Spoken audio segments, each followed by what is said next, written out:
Good morning, everybody, and welcome back to the Damage Report. I'm John Iadarola. Today is Tuesday, and you never know what you're gonna get when it comes to co-hosts. We got something special for you today, and a docket of Supreme Court related stories for you as well. They're gonna play into his background quite well. Charles F. Coleman Jr. joins us once again. Charles, how's it going? Good to be here, John. Thank you so much for having me. Always a pleasure. Always glad to have you here. Very excited to have you on, and particularly talk about some of the topics that we've got. I did want to let people know right off the bat, we aim to teach you at least 2 to 3 things a day. You know, we don't want to go too crazy, but 2 to 3 facts. I have a fact for you. We're gonna start off really fast. You may not know, but Charles is on Twitter and you should follow him. Charles, where can they find you? You can find me on the Twitters at CF Coleman JR. Again, that's CF Coleman JR. You can just type in my name, Charles Coleman Jr., and you get it. Really simple, right there, hit that follow button, and there you go. You know what? And I'm gonna be seeing how many people sign on. Come on, everybody. Charles is awesome. Show some support. And in return, we're gonna give you some news. That's what we're gonna do. We got 90 minutes of awesome news for you. Not awesome in that it's good. This is America after all, but it's gonna be interesting. So hold on to your butts. We got that coming for you. Updates on the battle to have a democracy. Most of America is on fire. We're gonna check in with the smoking ruin of the Pacific Northwest. We've got the next phase of QAnon. What do you do when people have been turned off by the label? Well, we'll let you know in just a little bit. And as the headline for the stream says, the Trump org is doing their last ditch effort to avoid some sort of criminal charges. And then we got a whole bunch more. Congressmen associating with anti-Semites, but I repeat myself anyway. And more stuff than just that. So thank you everybody for being here. Please hit the like button, share the stream if you haven't already. And if you want to send us comments, tweets, concerns, super chat, stuff like that, we'll respond as we go. With all that said, Charles, would you like to jump into the news? Let's do it. Let's do it, everybody. I just checked Twitter. You guys are awesome. Thank you. I did. Anyway, they are awesome. I mean, keep going. They are awesome. I did. They are. Anyway, okay. With that, now let's go to the news.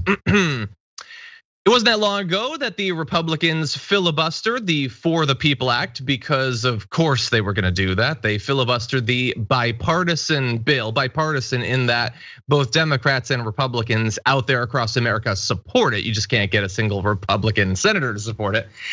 So what's gonna happen?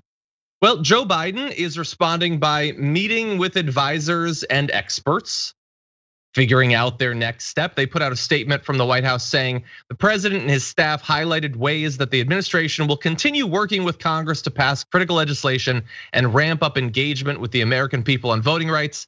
The president also reiterated his unwavering determination to win the fight to protect the sacred right to vote in free and fair elections. He said that he would speak more on the issue this week. That's what he said when it was filibustered, though it's unclear when that's gonna happen. He has said, I'm gonna be going around the country making the case to the American people that this isn't just about showing identification or being able to give someone water in line. This is about who is able to judge whether your vote gets counted. But as of right now, and I understand he is starting to travel. Supposedly, I believe he's gonna go to Miami. He might do some other trips too, we'll see. Maybe he'll talk about it there. But so far, the response to the filibuster of one of the core pieces of his first term agenda has been super muted. And in response, a lot of activists and progressive politicians have an issue with it. Cliff Albright, who's one of the co-founders of Black Voters Matter, said they're checking the boxes. They're not acting like we're facing an existential crisis. That's the problem. It's from the top down. And Charles, yeah, so far, I mean, I get that they're not gonna seem super shocked by the filibuster, but they don't seem that aggrieved by it either. It seems like, yeah, okay, maybe we'll get around to it at some point.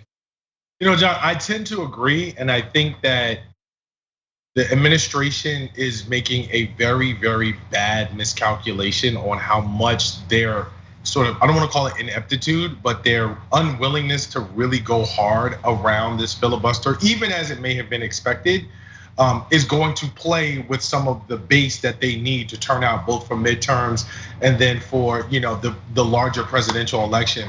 I think that they're taking for granted that they're going to be able to just point to Republicans and say it's their fault. That's why it didn't get done. I mean, we've seen now Merrick Garland and the DOJ get involved in terms of litigating some of this on the court front. I think that was the smart thing to do. But I also think that the case, in terms of going around the country, the narrative has to be framed properly, because even for him to say this is not about IDs, this is about who gets to judge, who gets to participate in democracy. Let's break down that statement first and foremost. The latter part of it, when you're talking about who gets to judge about participating in democracy, is a direct allusion to white nationalism, because it's about the decision around who has access to our processes, who is the civic process of America supposed to work for, and who can participate in that. That is at the core of white nationalist ideology. Call it what it is. Like, be courageous enough to call it what it is. The first part, this is not about IDs, is really a dangerous sort of playing into, I think, GOP narratives and conservative narratives around the ease at which, or the perceived ease at which, people can access the democratic process. People take for granted, especially if you live in a metropolitan area, that these things are not necessarily as inconvenient as other places. If you live in Alabama, for example, there are parts of Alabama where it's 50 miles to the nearest DMV from anyone's house. They don't have an extensive public transportation system, and many people who are residents actually survive on public assistance with state issued IDs. So what happens when those people who work every single day, who already have a state issued ID, are told that their state issue ID that they have on public assistance is no longer good to allow them to vote? They go to work Monday through Friday, the DMV, which is 50 miles away, and they don't drive, is the only place that they can go to get a proper ID. I think framing it in those terms makes people sort of understand, wow, this is a real issue. As opposed to someone who lives in a city. I live in New York. I can take a bus or a train or walk or take an Uber to the DMV, and I'm there in less than 20 minutes. So I think some of us take for granted that when you talk about or dismiss the notion that, oh, well, this just isn't about IDs, so on and so forth, you're already allowing them to frame the narrative in a way that misconstrues it, so that the American public doesn't understand the severity of this problem. And secondly, again, you have to be able to call it what it is. This is white nationalism at its core. But in total, John, I really think that if he is not much more vocal and aggressive about calling out the forces that are pushing against this in a real way, that whole notion of, well, we tried, Republicans stopped it, is not gonna be enough for voters. Yeah, and it shouldn't be. Right. After all they did in the last election. Yeah, so I wanna ask you a couple quick follow-ups about some stuff we've been talking about. So one is, I've seen an attempt to push back specifically against, you just described how in some areas this identification is relatively easy to get, in some it's much more difficult. The Republican response, I don't remember if it was Ted Cruz or Rick Santorum or whoever, they're all basically the same human. They said the idea that only one race has a hard time getting identification is by definition racist. So if you express a concern that some people might be disproportionately inconvenienced by this, that is a racist statement. Is there anything to that? No.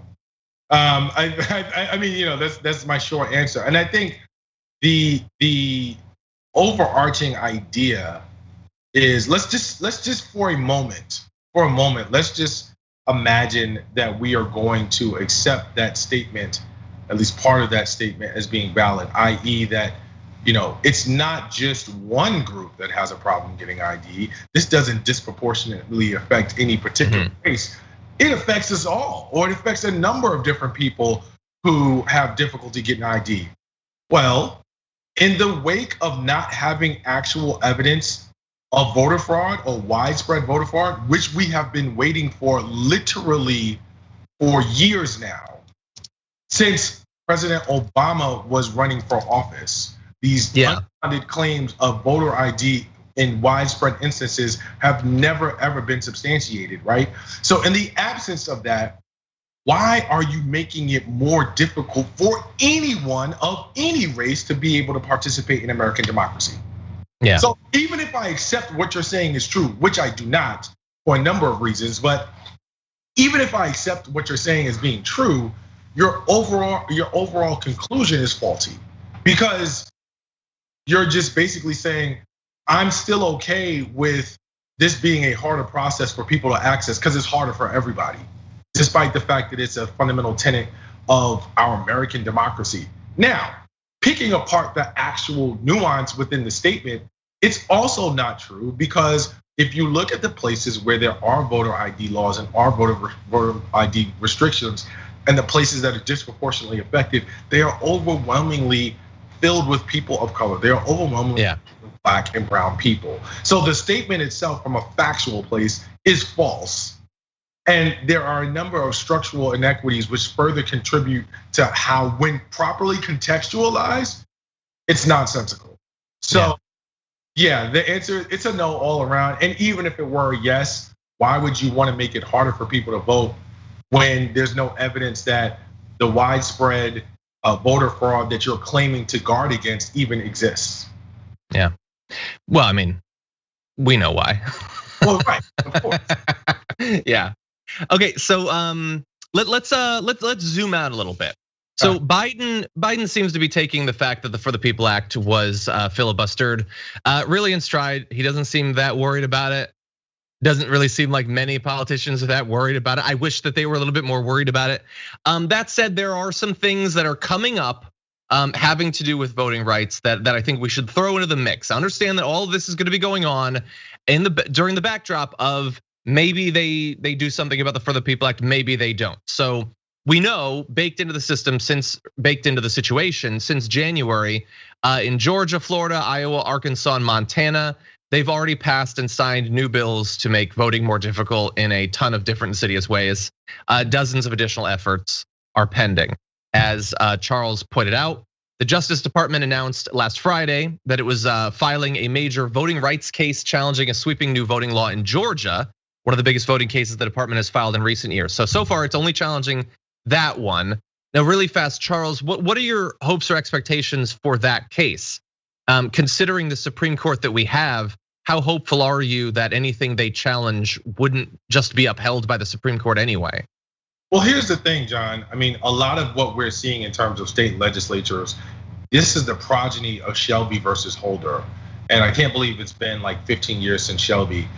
This is Shelby versus Holder was a Supreme Court case, or the Supreme Court case during the Obama administration that essentially set the stage to gut the Voting Rights Act and set the stage for all of these pieces of legislation to actually exist. Now, when that decision was written, Justice Roberts essentially said that the restrictions that were created by the Voting Rights Act weren't longer any necessary because the vestiges of discrimination that existed in America that created the need for that no longer existed. I think what we are seeing now certainly speaks differently to that. And so if he's consistent, which the court is supposed to do, and he re-examines his logic there and sees what we're seeing across the country, perhaps he may look at, the entire court for that matter, may re-examine it in a way that says, you know what, maybe we jumped the gun on this whole post-racial idea, and it's time to sort of allow for us to revisit the Voting Rights Act, but specifically strike down this Georgia law as being unconstitutional. And what that does is it blows the door open for a number of other challenges in state houses across the country. That may or may not happen. What I will say, because sometimes the court wants to prove itself right. What I will say about that is that the Supreme Court is not last because it's right because it's last. Yeah. That potential future you sketched out sounds good. We'll have to see. We'll have to see. Yeah, and it's crazy. It's been 15 years, huh? Yeah. Well, the Supreme Court's gonna get involved in some other ways as well. We have this case of Brnovich versus the Democratic National Committee that they could potentially rule on, I suppose, any day by the end of the session.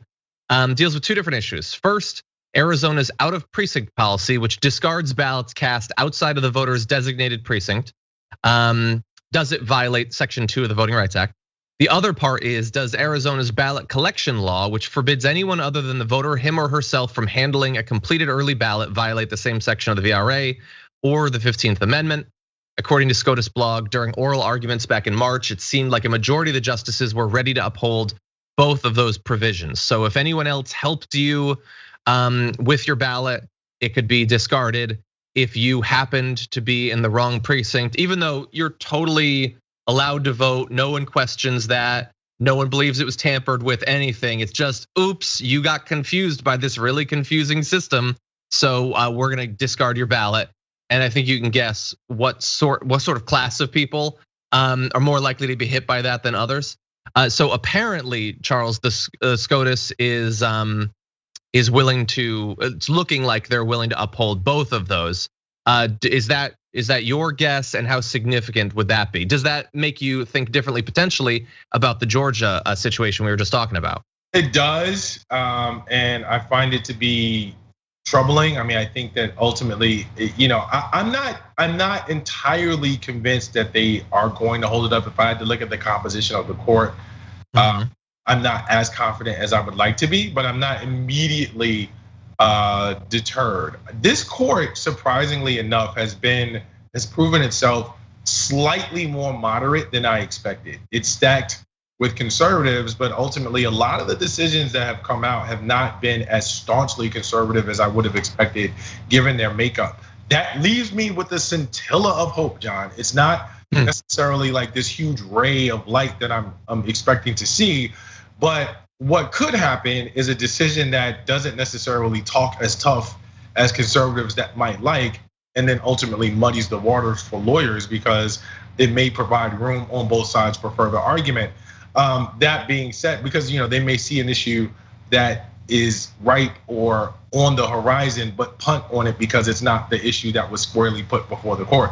That being said, in terms of the implications that it could have on the Georgia case, it could be a very serious hurdle, or a sort of I'll say message, or sort of reading the tea leaves, if you will, around how they intend to approach the Georgia case in terms of their rationale and what they're looking for. Nevertheless, what I will also comment on is that this entire cloud of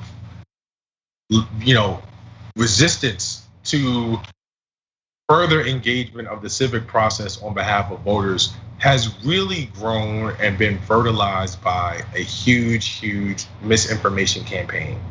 And I think it goes without saying, a lot of people may not, may take this for granted, but I do have to point out to the viewers that a lot of what is happening from the court of public opinion, switching gears for that matter, is the result of people not actually understanding that while these laws may seem facially neutral, and while it may seem like a good thing to protect the integrity of democracy, you are ultimately trying to, with these laws, solve for a problem that does not actually exist. And I think that the misinformation that has been put out and promulgated by so many different people on so many different levels, media included at some point, has created the idea that there is such an urgent need to stop so many people from cheating and winning and taking elections and all this other crap that hasn't actually happened. But people don't understand that. And so even in conservative districts, if they're not well informed or they haven't bothered to get media from and information from a variety of sources, they legitimately think Black and brown people are out here stuffing ballot boxes with names of dead people and stealing elections.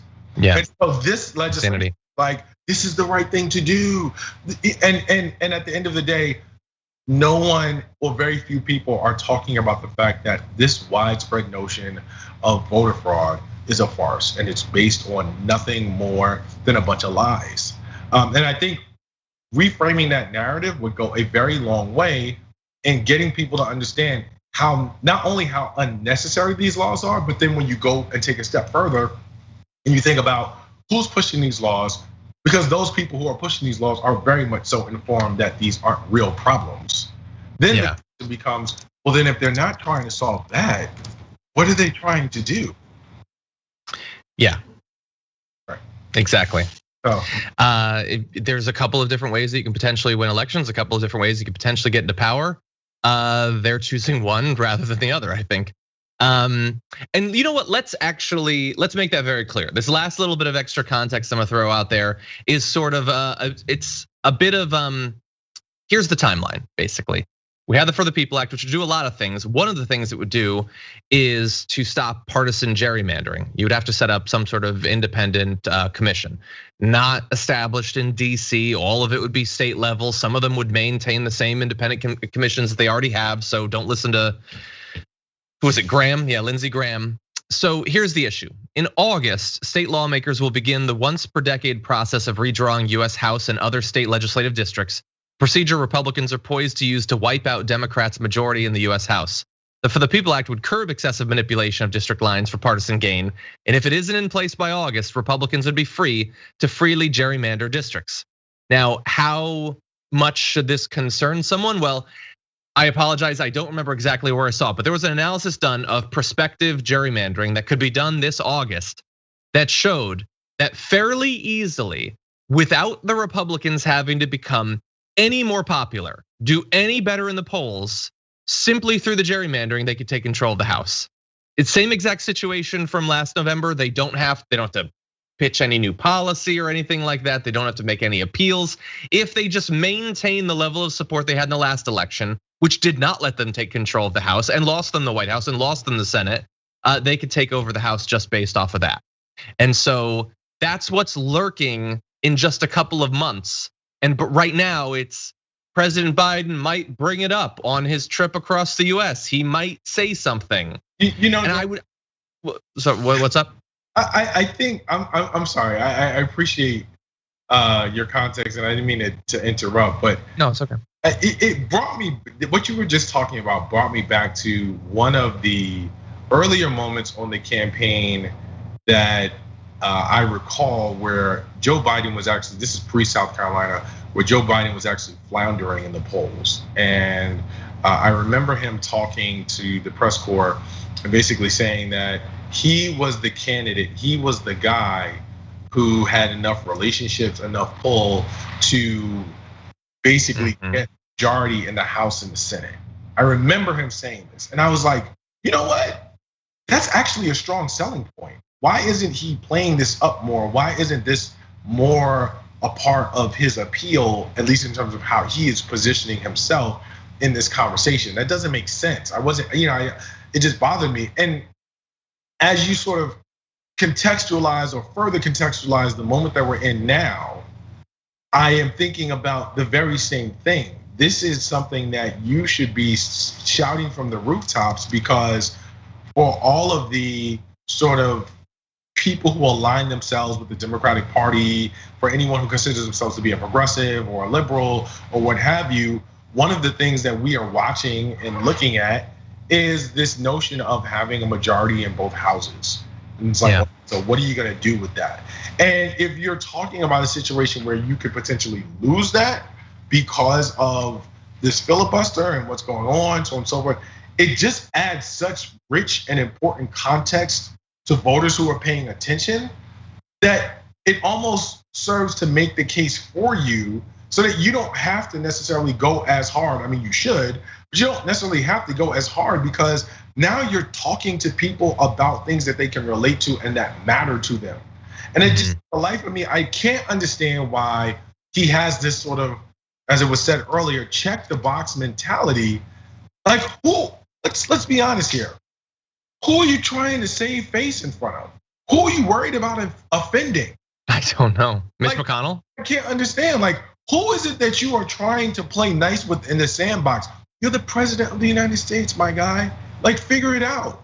So, and again, I just don't, for all the sensibilities that are supposedly involved in politics and all the civility that is necessary in order to make Washington function somewhat, I still can't understand why, being in that space, you're not for something that is a hallmark of your first term in office and will have very serious implications on A, whoever does run for president 3 years from now, and B, whether that person actually is going to be able to win, and then C, what kind of chambers of Congress you're handing over to them.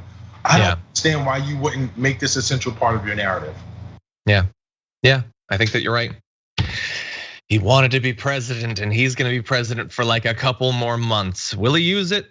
Stay tuned. Anyway, okay, we are gonna take our first break. When we come back, the heat wave is devastating the West Coast right now. We're gonna give you details on that and a bit of a look ahead to what might be coming to the East Coast. So stay tuned for that. We're gonna read some of your comments, respond to them after this.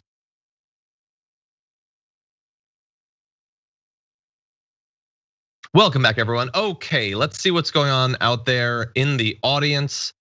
Thomas from Denmark in the member comment section said Biden is shocked that this could happen, so obviously hasn't prepared for it. Yeah, I don't know. If he prepared for the obvious expected automatic filibuster on literally any piece of legislation they put forward, that's really sad, pretty sad. Anyway, let's see. Emily Smith over in the YouTube members area just became a member at tier 1. Thank you so much for that. Oh, that reminds me. I did want to make sure I mentioned this in the pre-show. I don't know if Allegra is watching right now, but Allegra sent an awesome care package to the studio, a lunchbox for TJ Lunchbox, filled with a whole bunch of fun stuff. So Allegra, thank you very much for that. Allegra also sent in a letter with some questions. I'm gonna try to save those for the next live Q&A and answer them there. So thank you to Allegra. Sometimes it takes forever for us to get the packages that people send in, but one of them actually came. So thank you for that. Okay, in the super chats, Gilbert Wilcox says remaining workforce after Black Death saw wage increase. Same for those returning to work after end of lockdown during COVID. Yeah, I doubt it's as strong of an effect just because the severity of loss of life is probably different. But I think in this case, it's partially a lot of people died, and it's partially people got a taste of a different life. They were finally freed up in some ways from a little bit of the endless grind of American capitalism, whether because the government actually supported them for a little bit and they didn't have to just put their head down and grind day after day, or they didn't have to go into work. They still continued working, but they did it from home and they realized, oh wait, there can be some sort of different balance to my life and my work. And not everybody comes out of that the exact same way. I personally am glad to be back in the studio. I had more than enough of shooting at home, but I think some people are gonna want that. So I think that we don't necessarily know exactly what all the reverberations are gonna be in workplaces, the expectations of workers and all that, but it's probably gonna be pretty significant going forward. Okay, Franklin Sharp Slicer sent in a poem saying, first weapon to come out is the blame thrower, there's no doubt.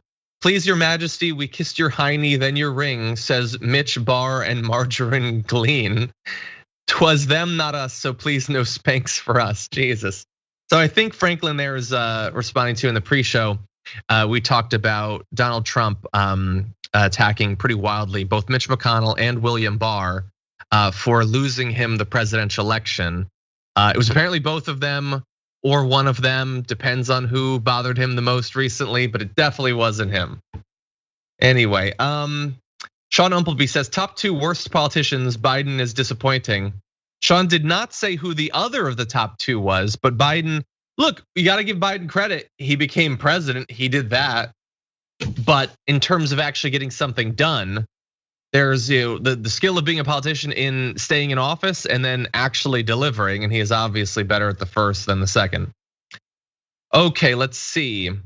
Al M says, why does voting matter if your congressman who you voted for has no say if Biden bombs Syria and kills innocent civilians, in this case a child 2 days ago? Well, in theory, the Congress people do. I mean, there was an invocation of the War Powers Act back under President Trump. Something like that could happen. I would love to see more Democrats be willing to question their own president the way they questioned the last. There are some who are doing that. Bernie Sanders is doing that, Ro Khanna and a few others. Let's put pressure on them, see if we can build those numbers and get them to do the same thing with Biden. Now that said, we got more news. I'll see you on the other side.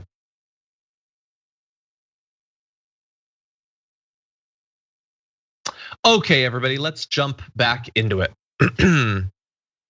The predicted heat wave is now several days in, and it's bad all over the place, all over America, but the Pacific Northwest in particular has had it rough, and it's had it rough for a couple of different reasons. It's really an intersection of weather and climate, both of those things. And I know it's gonna be hard for the media, especially the right-wing media, to understand those two different things. We're gonna try to jump in a little bit.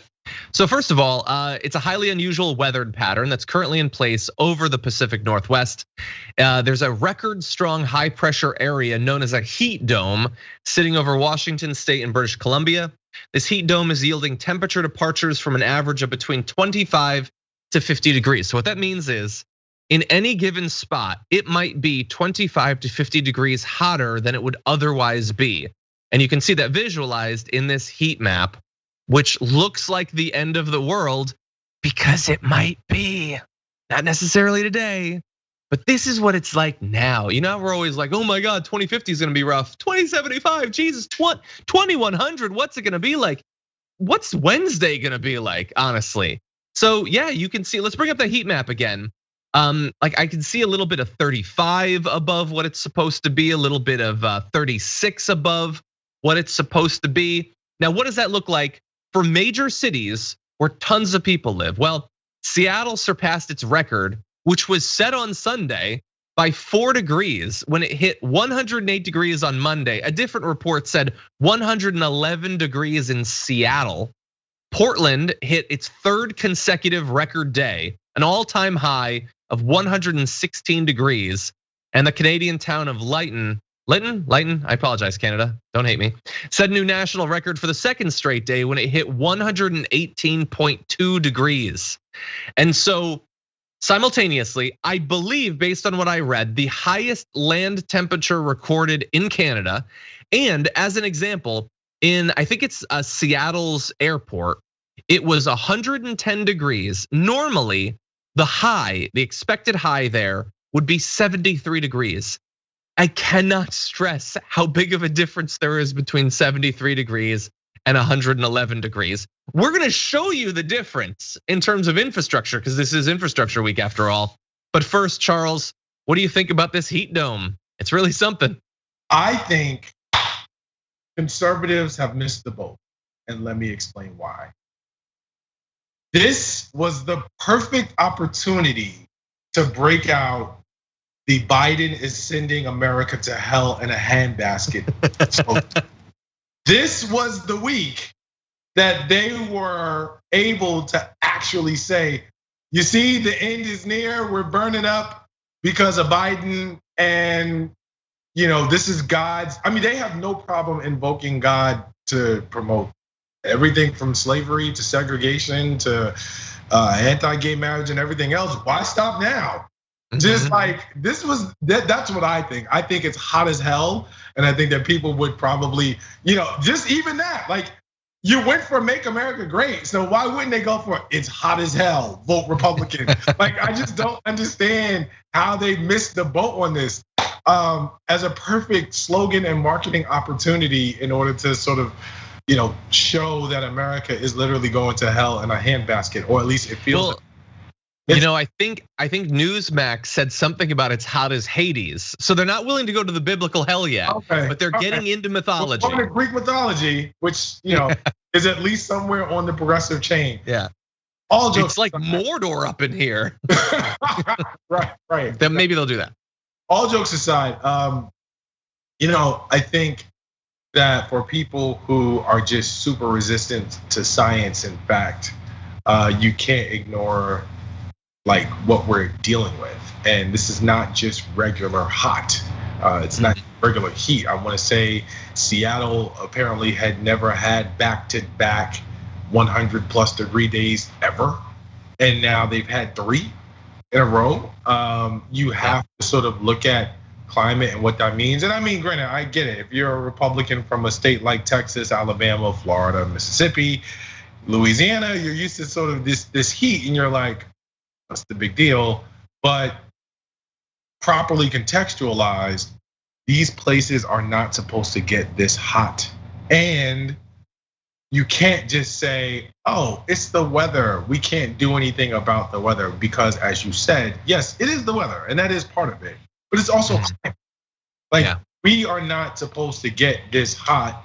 And the fact that we have progressively gotten going further and further and further in this space should prompt us to ask the question, all right, is there something we can do about this to potentially alleviate that? Or are we just going to, burn ourselves out quite literally with the way that we continue to live our lives? My prediction, John, is that it's not gonna get real for people until power grids start failing. I think. Well, we've had a bit of it. Yeah, I think the more and more power grids start failing and people don't have the ability to go to a cooling center or to remain in their house and remain cool, then people are gonna be like, wait a minute, what in the F is going on around here? Like that's gonna be. Yeah, maybe, and we might be experiencing that. I mean, Texas is still going to have a tough period. There's sections of California here, down in Southern California, that might have trouble with that coming up. It's also possible that it could happen up in the Pacific Northwest because, as thankfully a lot of people in the chat have been noting, including RC Tycoon. The thing about it being way hotter in areas where it's never that hot is the infrastructure is not set up for that heat, and that can come in many different forms. One of which is you don't tend to have AC in areas where you don't really need AC. And if you do, it's not gonna be evenly distributed. Like working class, poor people are not going to have AC to the same degree as the wealthy. And so when a heat wave like this strikes something like Portland and Seattle, it doesn't strike everybody equally. And we're sort of joking around in the same way that I had to joke, month after month with the pandemic, because the alternative is just to cry on air, and we're not supposed to do that. It's in my contract. But this is very serious. People die from heat waves like everywhere. It happens all the time. It's only going to get worse and worse. People will die as a result of this, and it's going to hit poorer people more. Really quickly, John, to your point, I didn't know this, but heat-related illnesses are the number one the number one weather-related cause of death in America. I did not know. Like, that's interesting. Not hypothermia, not like it's heat cause or heat-related illnesses, heat stroke, and all kinds of other things. So when you tell and you say to viewers, people will die, you're not fear-mongering, nor are you making this up. It's an actual thing, like it's a real thing. It is. Bit of a fact check there. I think it was Jennifer Brown in the YouTube chat said that Hades is mythologically supposed to be quite cold. Tell it to Newsmax. They don't do their reading. That's the problem. Anyway, but in terms of infrastructure, it's not just that. Like for instance, they don't have places for people to cool down, and the power grid might not be set for AC to be used in the places that do. It's also this in Portland. The streetcar had to go down because their power cables melted, because they're not supposed to be in heat like that. Like generators and stuff like that. Everything is set up for a particular range of temperatures, including roads. So State Route 544 had to be closed because the asphalt roadway buckled and broke. And you can find this in multiple different areas of the Pacific Northwest. Photos are going around. Their streets are literally failing because of it. And God help you if you have to walk on some of these streets, by the way. And so this is a disaster. It's not 75 years in the future. It's happening right now. It is part weather, yes, but it's part climate. And by the way, those two things aren't independent either, because high pressure areas like this heat dome are not going to happen the same rate in a world that's 2 degrees Celsius cooler as it is right now. So that is also being affected by this. And thankfully, I think the media is doing a little bit better of a job. I've read that something like 27% of the major news networks' coverage segments about the heat wave mention climate. That's way higher than we've had in the past. It is still a small minority of the total amount of coverage, so just bear that in mind. Now, I want to very briefly go into one more climate-related story just because I found it fascinating. It's a bit more of an evergreen thing, but let's jump into this.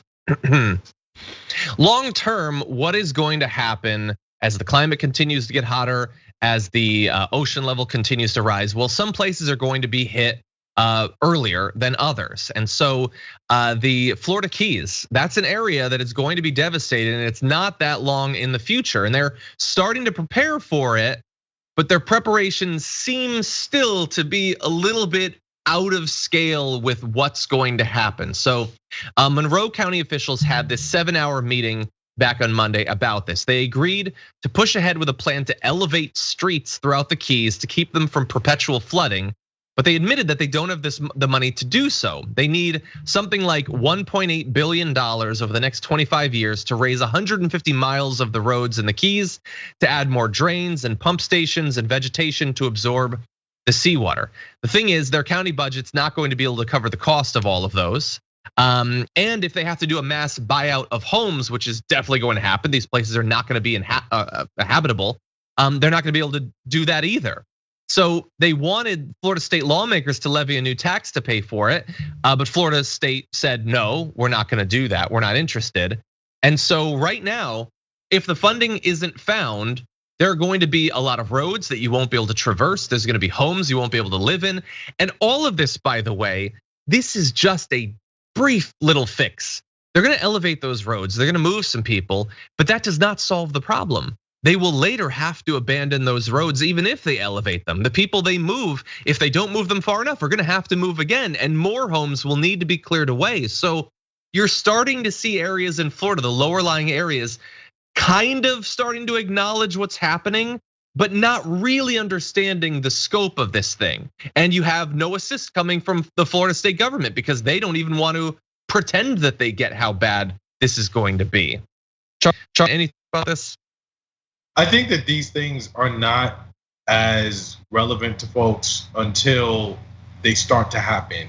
The sense of urgency is what is going to dictate people's willingness to action. And I think in part, there are a few things that have really fueled the resistance to the climate change movement in terms of people not wanting to acknowledge the severity. Number one, misinformation and ignorance, right? Like people are just not informed at the level and to the degree that they need to be in order to make decisions around it. And number two, people are really like, so when's this gonna happen?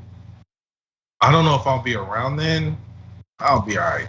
And so when it comes to, when it comes to like making decisions that are uncomfortable or difficult in the present to stave off what could or might happen with your mumbo jumbo wizardry science in the future, people will tend to sort of err on, well, we want to spend that money on this now because it's something that we can reach and touch, as opposed to something that may be 30, 40, 50 years off, even though now we're at 30, 40, 50 years from when people began to see this. And then the other thing is like, I say this in jest kind of, but it's actually a real thing. On a certain level, like entertainment has skewed our idea around how these happen. Like how many sort of weather climate movies have we seen where Morgan Freeman is the president and then like New York City freezes over? I know that was specifically one movie, but The Perfect Storm, The Day After Tomorrow, There Is No Tomorrow. I don't know. 2012. Yeah, I don't know these titles, but I think people sort of process even a small part of them, even though it's a movie, like if it's not a cataclysmic event, by the way, I don't know how much more cataclysmic you want than a heat dome that is literally buckling streets in the Pacific Northwest. But putting that aside, if it's not like a cataclysmic event, I think people sort of undervalue the urgency of it and the severity of it because they feel like we can put it off. But we're at the point that you cannot keep kicking the can down the road. Yeah, 100%. Yeah, it might not be as sexy as the movies, and it doesn't work exactly like you think. Like we talk about sea level rise, and I think people think it's like, oh, the street's here, the river's here, you're good, or the ocean's here, and then it goes up, and then oh no, it's getting close. Oh, now it's not habitable. That's not how it works at all. It's the storm hits you worse, and next year it hits you even worse, and then worse the next year, and it devastates you the next year. And that is long before it literally is above the street. And that is already happening. So Florida, like get it together. The localities, the state, they're gonna need federal aid. This is a massive effort. We're going to need to evacuate millions and millions of people. But so far, people are just sticking their head in the rapidly moistening ground and pretending that none of this is happening. Okay, we're gonna take our second break. When we come back, a lot more to get to.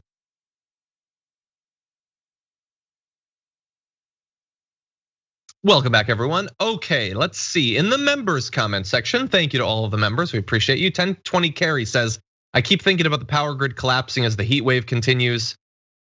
Yeah, that's going to become increasingly common in a lot of parts of the country. Raphael, I saw like in the Pacific Northwest, they were like releasing some of the holds on how many people could be in places like pools and movie theaters, which I get it. You have to help these people, but then it's also still a pandemic. Yeah. Let's see, Raphael K says the roads are buckling in Seattle because the asphalt cannot handle the heat. It's causing obstructions on the freeway. Yeah, it's gonna cause problems on there. It could cause problems to the bridges. It's gonna cause problems to the power lines at exactly the time where we don't need power lines having problems. In reference to one of the things we talked about early on, 18-Wheel Dragon says, LMAO, rich white people saying pointing out our racism is racist. Yeah, the thing about the pointing out the IDs. Okay, Bernie the Kiwi Dragon says, in reference to the title, Trump is like Teflon and nothing sticks, people say. But what I have seen of Teflon is that overheating damages it, then everything sticks. We'll see if he can take the heat in the end.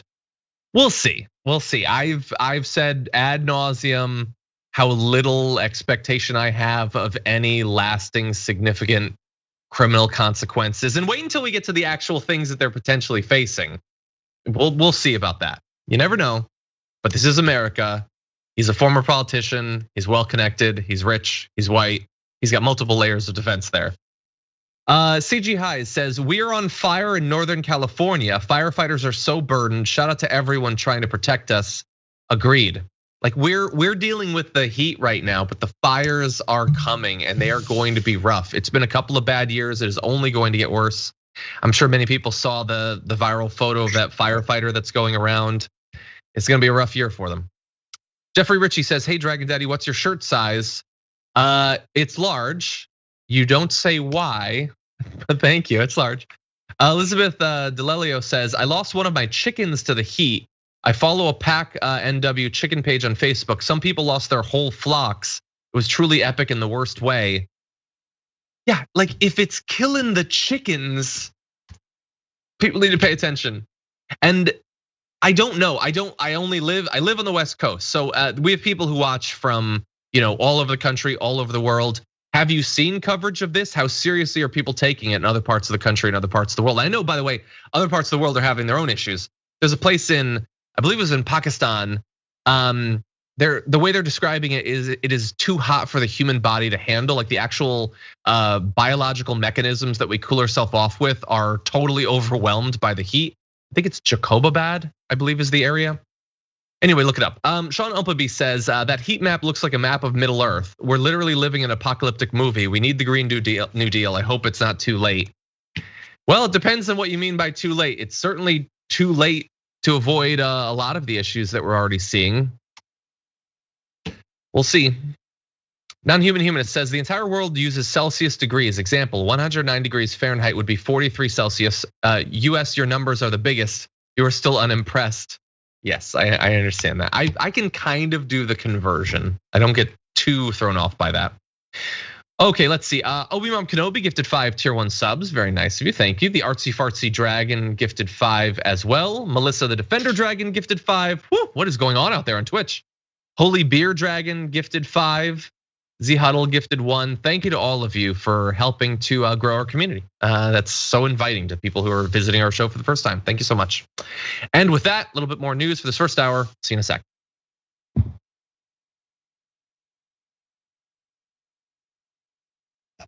Okay, let's jump into something weird. We're gonna start off with this video. God's about to bring the whole house down, ladies and gentlemen.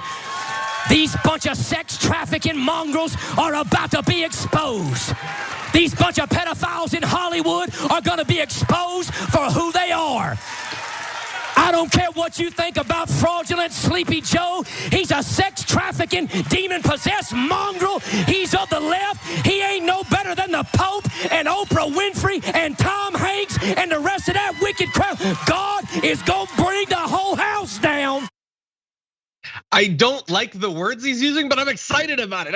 He's really excited, and he's like, it's Oprah and it's the Pope, and they're comparable in some way. And Tom Hanks, you know about the Tom Hanks. Wait, what was all that about? So there's a little bit of Biden's fraudulent. There's a little bit of sex trafficking and demons. To Charles' point earlier, you could really tie in. It's really hot. Maybe it's because of that demon president we've got. But anyway, what you're seeing there is right-wing pastor Greg Locke.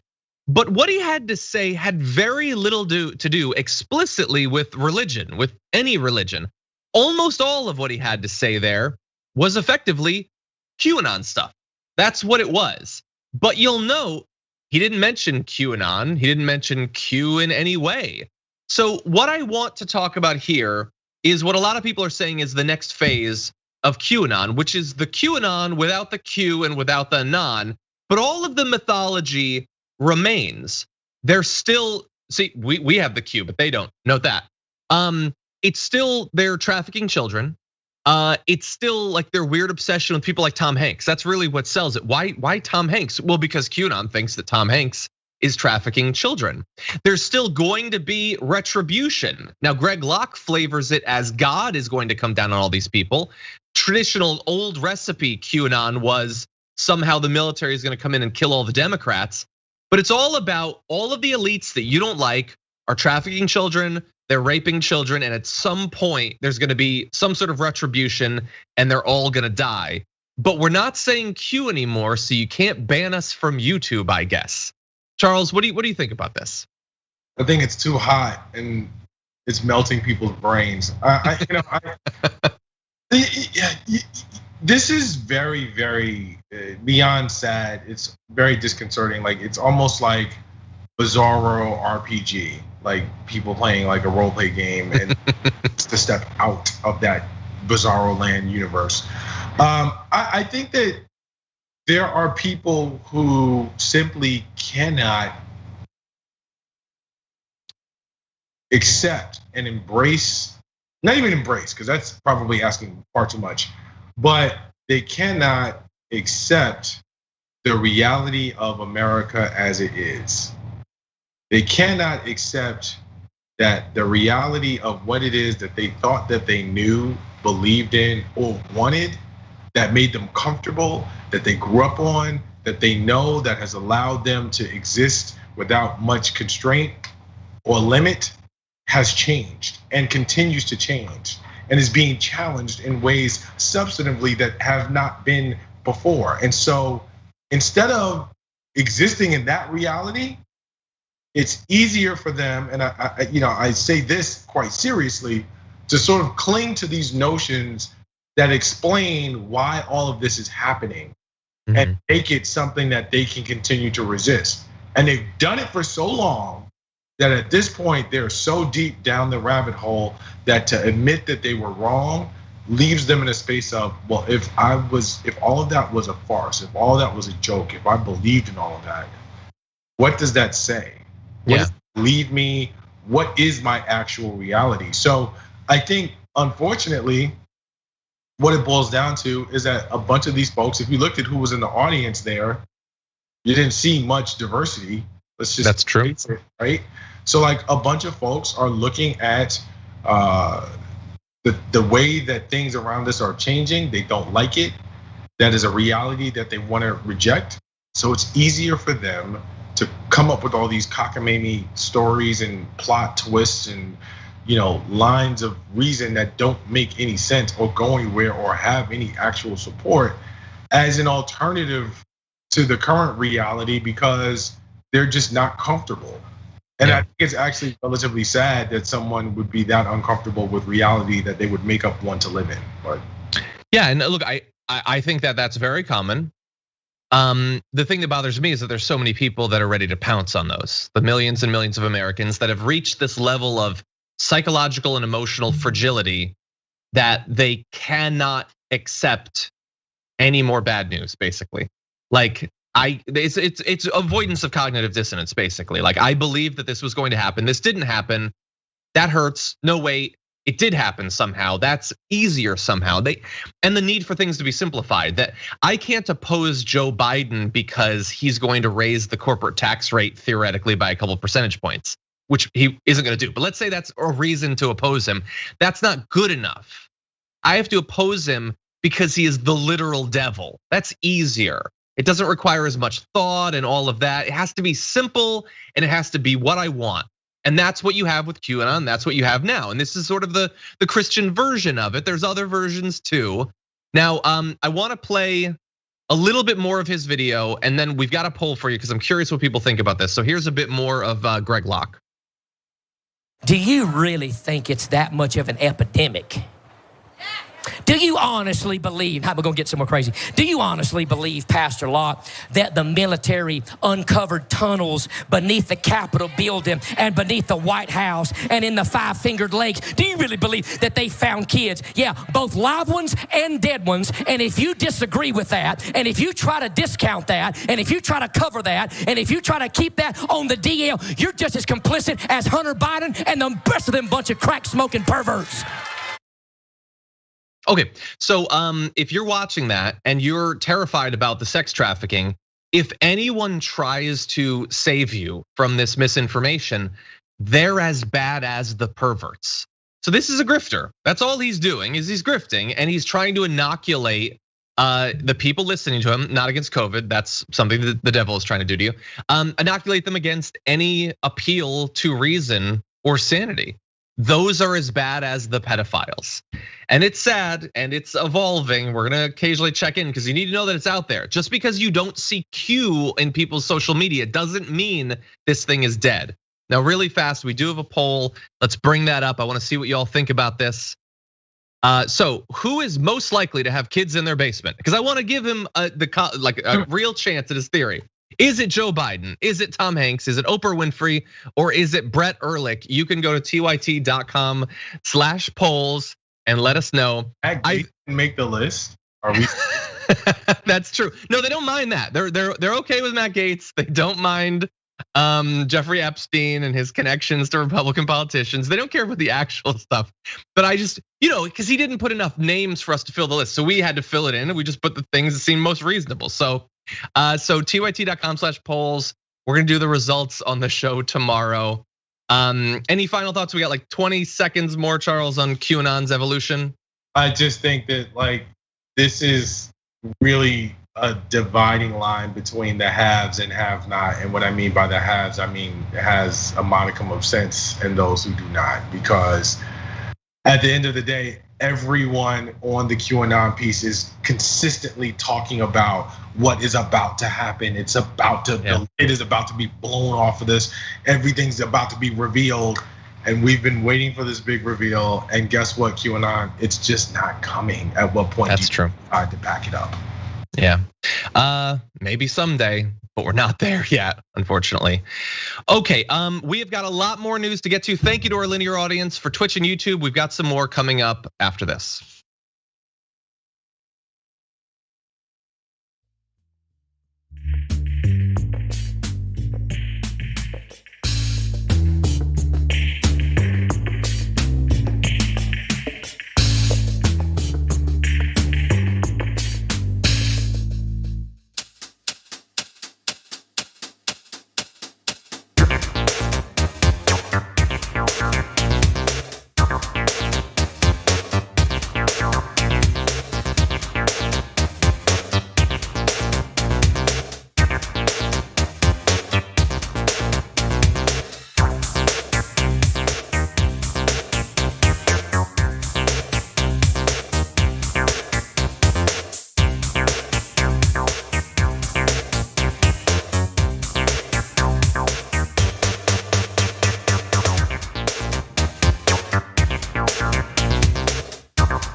Welcome back, everyone. Thank you for being here, whether you're on the members app, YouTube, or Twitch. We got some more news coming up for you in just a little bit, but I also want to let you know what else is coming up. And not much longer, about 28 minutes or so, Indisputable with Dr. Rashad Ritchie is going to be streaming at youtube.com/indisputable_TYT. And today you can expect Adrian Lawrence as co-host, Bryson Gray, a conservative, is going to pop in, probably debate the good doctor, and Ali Narani is going to be a guest, so should be a lot of fun.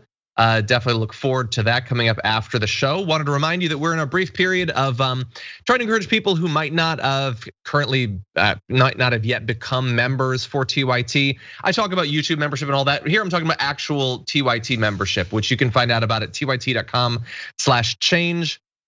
We're in a period where we are trying to pressure the Biden administration. We are trying to encourage great progressives to run for office. We're gonna be spotlighting literally dozens and dozens of them over the course of the next year. And we want you to be a part of this change. You can go to tyt.com/change to find out more there. Also, we are trying to encourage you to expose yourself to amazing insight and analysis at the Twitter account of Charles Coleman Jr. Charles, where can they find that? That's CF Coleman Jr. on Twitter. Just type it in and hit that follow button. We're at about like 80 right now. It's right on the screen, CF Coleman Jr. I wanna see if we can get to 100 by the end of the show, so let's make it happen. They said it couldn't be done. Sophie, the producer, said it couldn't be done, but I think it could be done. So you can head over there and take a look. That said, let me read just a couple of quick super chats and we're gonna jump into our next story. Lazy Peon, the Stone Eagle Dragon says, fight the empire, go metric. John, how about adding Celsius and meters to the graphics? Show some love to us scary foreigners. If there was an easy way to do that, I would. Seems tough, sorry. But I love you though. Chris Kidda says, watched on a delay at work. I've spent my whole life in the Pacific Northwest. The heat has been bad enough for people with homes, unimaginably worse for the homeless. God forbid this continue and people aren't protected from evictions. Yes, that's what we needed on top of like the pandemic, evictions, economic collapse, and also now the heat. Whew, okay, Ghost Dog just extended their Twitch subscription. Thank you for that. DD Reggae did for 7 months. Velvet Goldmine for 7 months as well. Thank you to both of you, the 7-month club. Mother effing Woman Dragon gifted tier 1 sub. Very nice of you. Thank you so much for that. And let's see, over at #TDR Live on Twitter, Canna Dragon says, John and Charles, the perfect combination of insight for today's show. Loving listening to you two, absolutely brilliant. Thank you for everything y'all do. I can't ever thank you enough. Nope, you just did. That was very nice of you. Thank you so much. And with that, let's jump back into the news if I can find where I was. Okay. We've been waiting to find out if criminal charges will be announced against the Trump organization or some member of its board, potentially the executive Alan Weisselberg, if not Donald Trump himself. It could be coming any day now. It could be coming this week.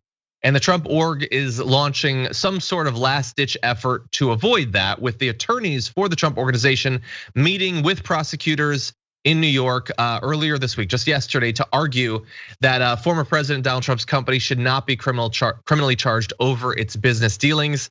The meeting lasted less than an hour over a video call, shorter than any video meeting I've had during the pandemic.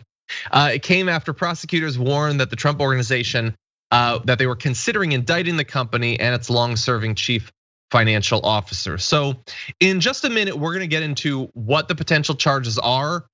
And I would say that in general, I would describe them as far more limited than I was probably expecting, I guess. But we'll see. In advance, though, we have to give Donald Trump a chance to respond to what's happening there, as my Skype feed is going crazy and you can see it reflected in the background. I don't know what that is. Anyway, here is what Donald Trump had to say. I don't think I'm gonna read this entire thing because it's a lot, but after hundreds of subpoenas, over 3 million pages of documents, 4 years of searching, dozens and dozens of interviews, and millions of dollars of taxpayer funds wasted, they continue to be in search of a crime and will do anything to frighten people into making up the stories or lies that they want, but they have been totally unable to get. They will do anything to stop the MAGA movement and me Even if it involves prosecutorial misconduct and harassment of a political opponent, which they are using at levels rarely seen before, they leak, they lie, and they campaign based on information that has already been gone through in other of the many investigations I have put up with. That was sort of a mess. But the idea there is that the prosecutors don't have anything, and if they do have anything, it is just based on lies that were told to them by executives that have been intimidated into lying. And so I think that that's designed to scare Weisselberg specifically because although we're not gonna go into all the details, there's concerns about perks that were provided to Weisselberg and other executives, private school tuition and stuff like that, that might not have been logged correctly in company ledgers, and that might not be so much about trying to get Weisselberg, but to flip him. Now, none of that says that what they're doing is actually wrong or that there's a lie or anything like that, Charles. But what do you think about this? It seems like they're worried. Do they have anything to worry about? This is actually more complicated than people would think. At the end of the day, what we are watching with prosecutors and they're sort of pressuring right now is exactly right. They are putting a lot of stock in Weisselberg and being able to flip him. And they're hoping not only can they flip him, and at the end of it, and it's very important to understand that we're not talking about flipping him for the purposes of these cases, i.e. the benefits that may have been afforded to actual employees and trying to skirt the tax laws. This is not Al Capone. This is not how we're going to get Donald Trump. That's not what we're talking about. What they're actually hoping is that there is a bigger case afoot somewhere, somehow, and that he's going to give them some inkling of information that is going to actually allow them to do something much bigger than what we're talking about right now.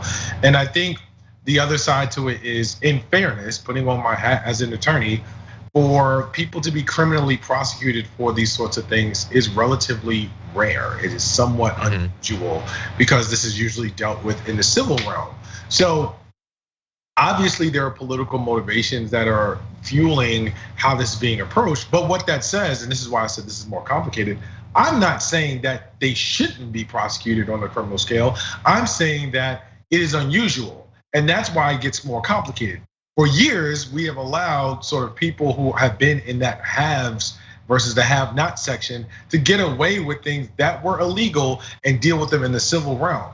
Now that we're in a situation where we actually want to punish someone or use it in terms of actually making it criminal, you have the hurdle of being able to sort of answer the question of, well, that's been the common practice over here. And when that's been the case, we've dealt with it in this way.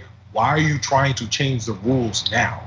And I think that is why it gets more complicated than people actually realize. And I think, Cy Vance and Letitia James, they have to really think about some of the sort of rhetoric that they put out early on in the election, because this is a big part of what it is that they sort of ran on. They were looking at the public basically saying like, listen, we're gonna get him. We are gonna get him. And I don't know if this is it, John. And to be honest with you, I don't think that it's it. I don't know if Weisselberg will flip. I don't know if he has anything that's super duper valuable enough that's going to actually connect Donald Trump to some criminal activity that's going to find him in handcuffs. I think that Trump put a lot of space between himself and criminal dealings, and we have seen from Flynn to Roger Stone to the list goes on and on. He has no problem throwing people under the bus. Yeah. So I'm not certain that this is going to be sort of like the thing that lands Trump in jail, which is why I said this is not the Al Capone taxes. That's how we got him. I don't think this is it. So, and the thing is, like, what they're looking into Weisselberg for seems like very small. It's obvious. They're describing crimes, and crimes are illegal, and you should be punished. I grant that, but in the larger scale picture, it doesn't seem that big. What I think is much more interesting, and I think there's almost certainly there, and perhaps they need Weisselberg to really prove that this is happening, whether they can connect it to Donald Trump or not, has to do with the fraud. So. Prosecutors have looked into whether the Trump organization lied about the value of real estate holdings to lower taxes or to obtain bank loans or insurance payments on favorable terms. They're also looking into the hush money payments and all that. I consider that a separate thing. But the insurance fraud and the fraud to get loans from banks, that's been lingering out there, waiting to be looked into for literally years. And it was described by, I'm blanking on Cohen. So Cohen described this in his congressional testimony that this is something they would do. They would jack up the value of these properties to get loans. Then they would claim that they were worth far less so that they wouldn't have to pay as much in taxes. There was talk of insurance fraud in response to supposed damage that was done to property from extreme weather events that didn't actually happen. And this is not Michael Cohen. Yes, so this is not like very small amounts of money. So again, I don't know that they can prove that, whether they need Weisselberg for that, or if they can connect it directly to Donald Trump. But I would be shocked if it wasn't happening at the very least, whether we ever really find out the details or not. I think it probably is happening. I think it probably has happened. I mean, I take issue with the idea that these weather events didn't happen because climate. But no, they happened. I just don't think they damaged the property to the extent they said it did. But here's the thing: I think viewers have to really ask themselves, for those folks who have a bloodlust for Donald Trump and seeing him incarcerated or pay his penance for what he did to America, are you really going to be satisfied if his company is found to have been liable and or pays his fines? I mean, I think that in terms of common spaces of decency, he will forever and ever be a pariah unless he saves the Pope from a burning building and a bunch of children. He will forever and ever be persona non grata from henceforth. So there's that, right? But I almost feel like, and I'm not saying that these people should not be punished, nor am I saying that the Trump organization should not have to face penalties for wrongdoing of any sort. What I'm saying is that we have to think, is it really going to give us the satisfaction, and I hate to use that word, but I guess that's really the only thing I can think of, by seeing all of that around him crumble while he walks away free with very little consequence to his personal life. People want to see him in jail. They want to see him in a jumpsuit wearing the shackles and the handcuffs. That's what they want to see.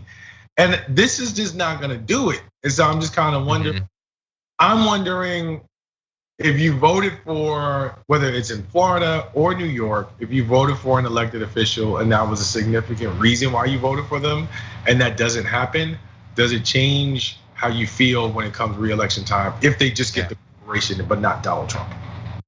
I think that your read of what people want is totally right on. I think there's a lot of people that want to see that. I on some level would love to see it because I think that he has done unimaginable things. I think a lot of presidents have probably merited that sort of treatment. I don't expect it at all though. I haven't invested any of my spirit in even the inconvenient his company lost money stuff, let alone that he's gonna be like doing bench presses in the yard. I have no expectation of that. Oh my God. We'll see. He would be working out. Anyway. Oh, I'd pay money for that. Yeah. Okay. But we got to move on to another topic. I want to check in with the audience. Just read a couple super chats. Moondragon had said the unhoused have no AC, but that doesn't matter. All AC is sold out here. Yeah, exactly. It's going to be roughest there on the unhoused, and we're talking about huge areas of the US. Matt E says, I live in Seattle and it's 72 degrees outside. After the past few days, it feels so cold out. Okay, that's it. That's not what I'm seeing in the news, but Matt, I'm glad that you're not experiencing horrible temperatures there. Let's see. Lamine Davis says, I don't think the power grid failing will convince conservatives. Last time it happened in Texas, they said the snow was fake. That's true. I was gonna say they were convinced that it was the fault of renewable energy, but they did say that the snow was fake. That's madness, man. People were dying and they said that.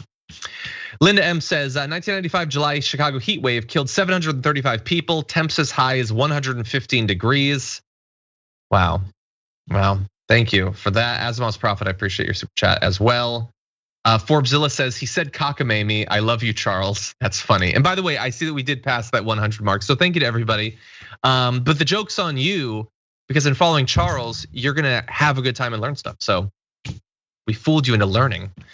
Anyway, let's see. Okay, George says, I only super chat when Mr. Coleman is here. No offense, John.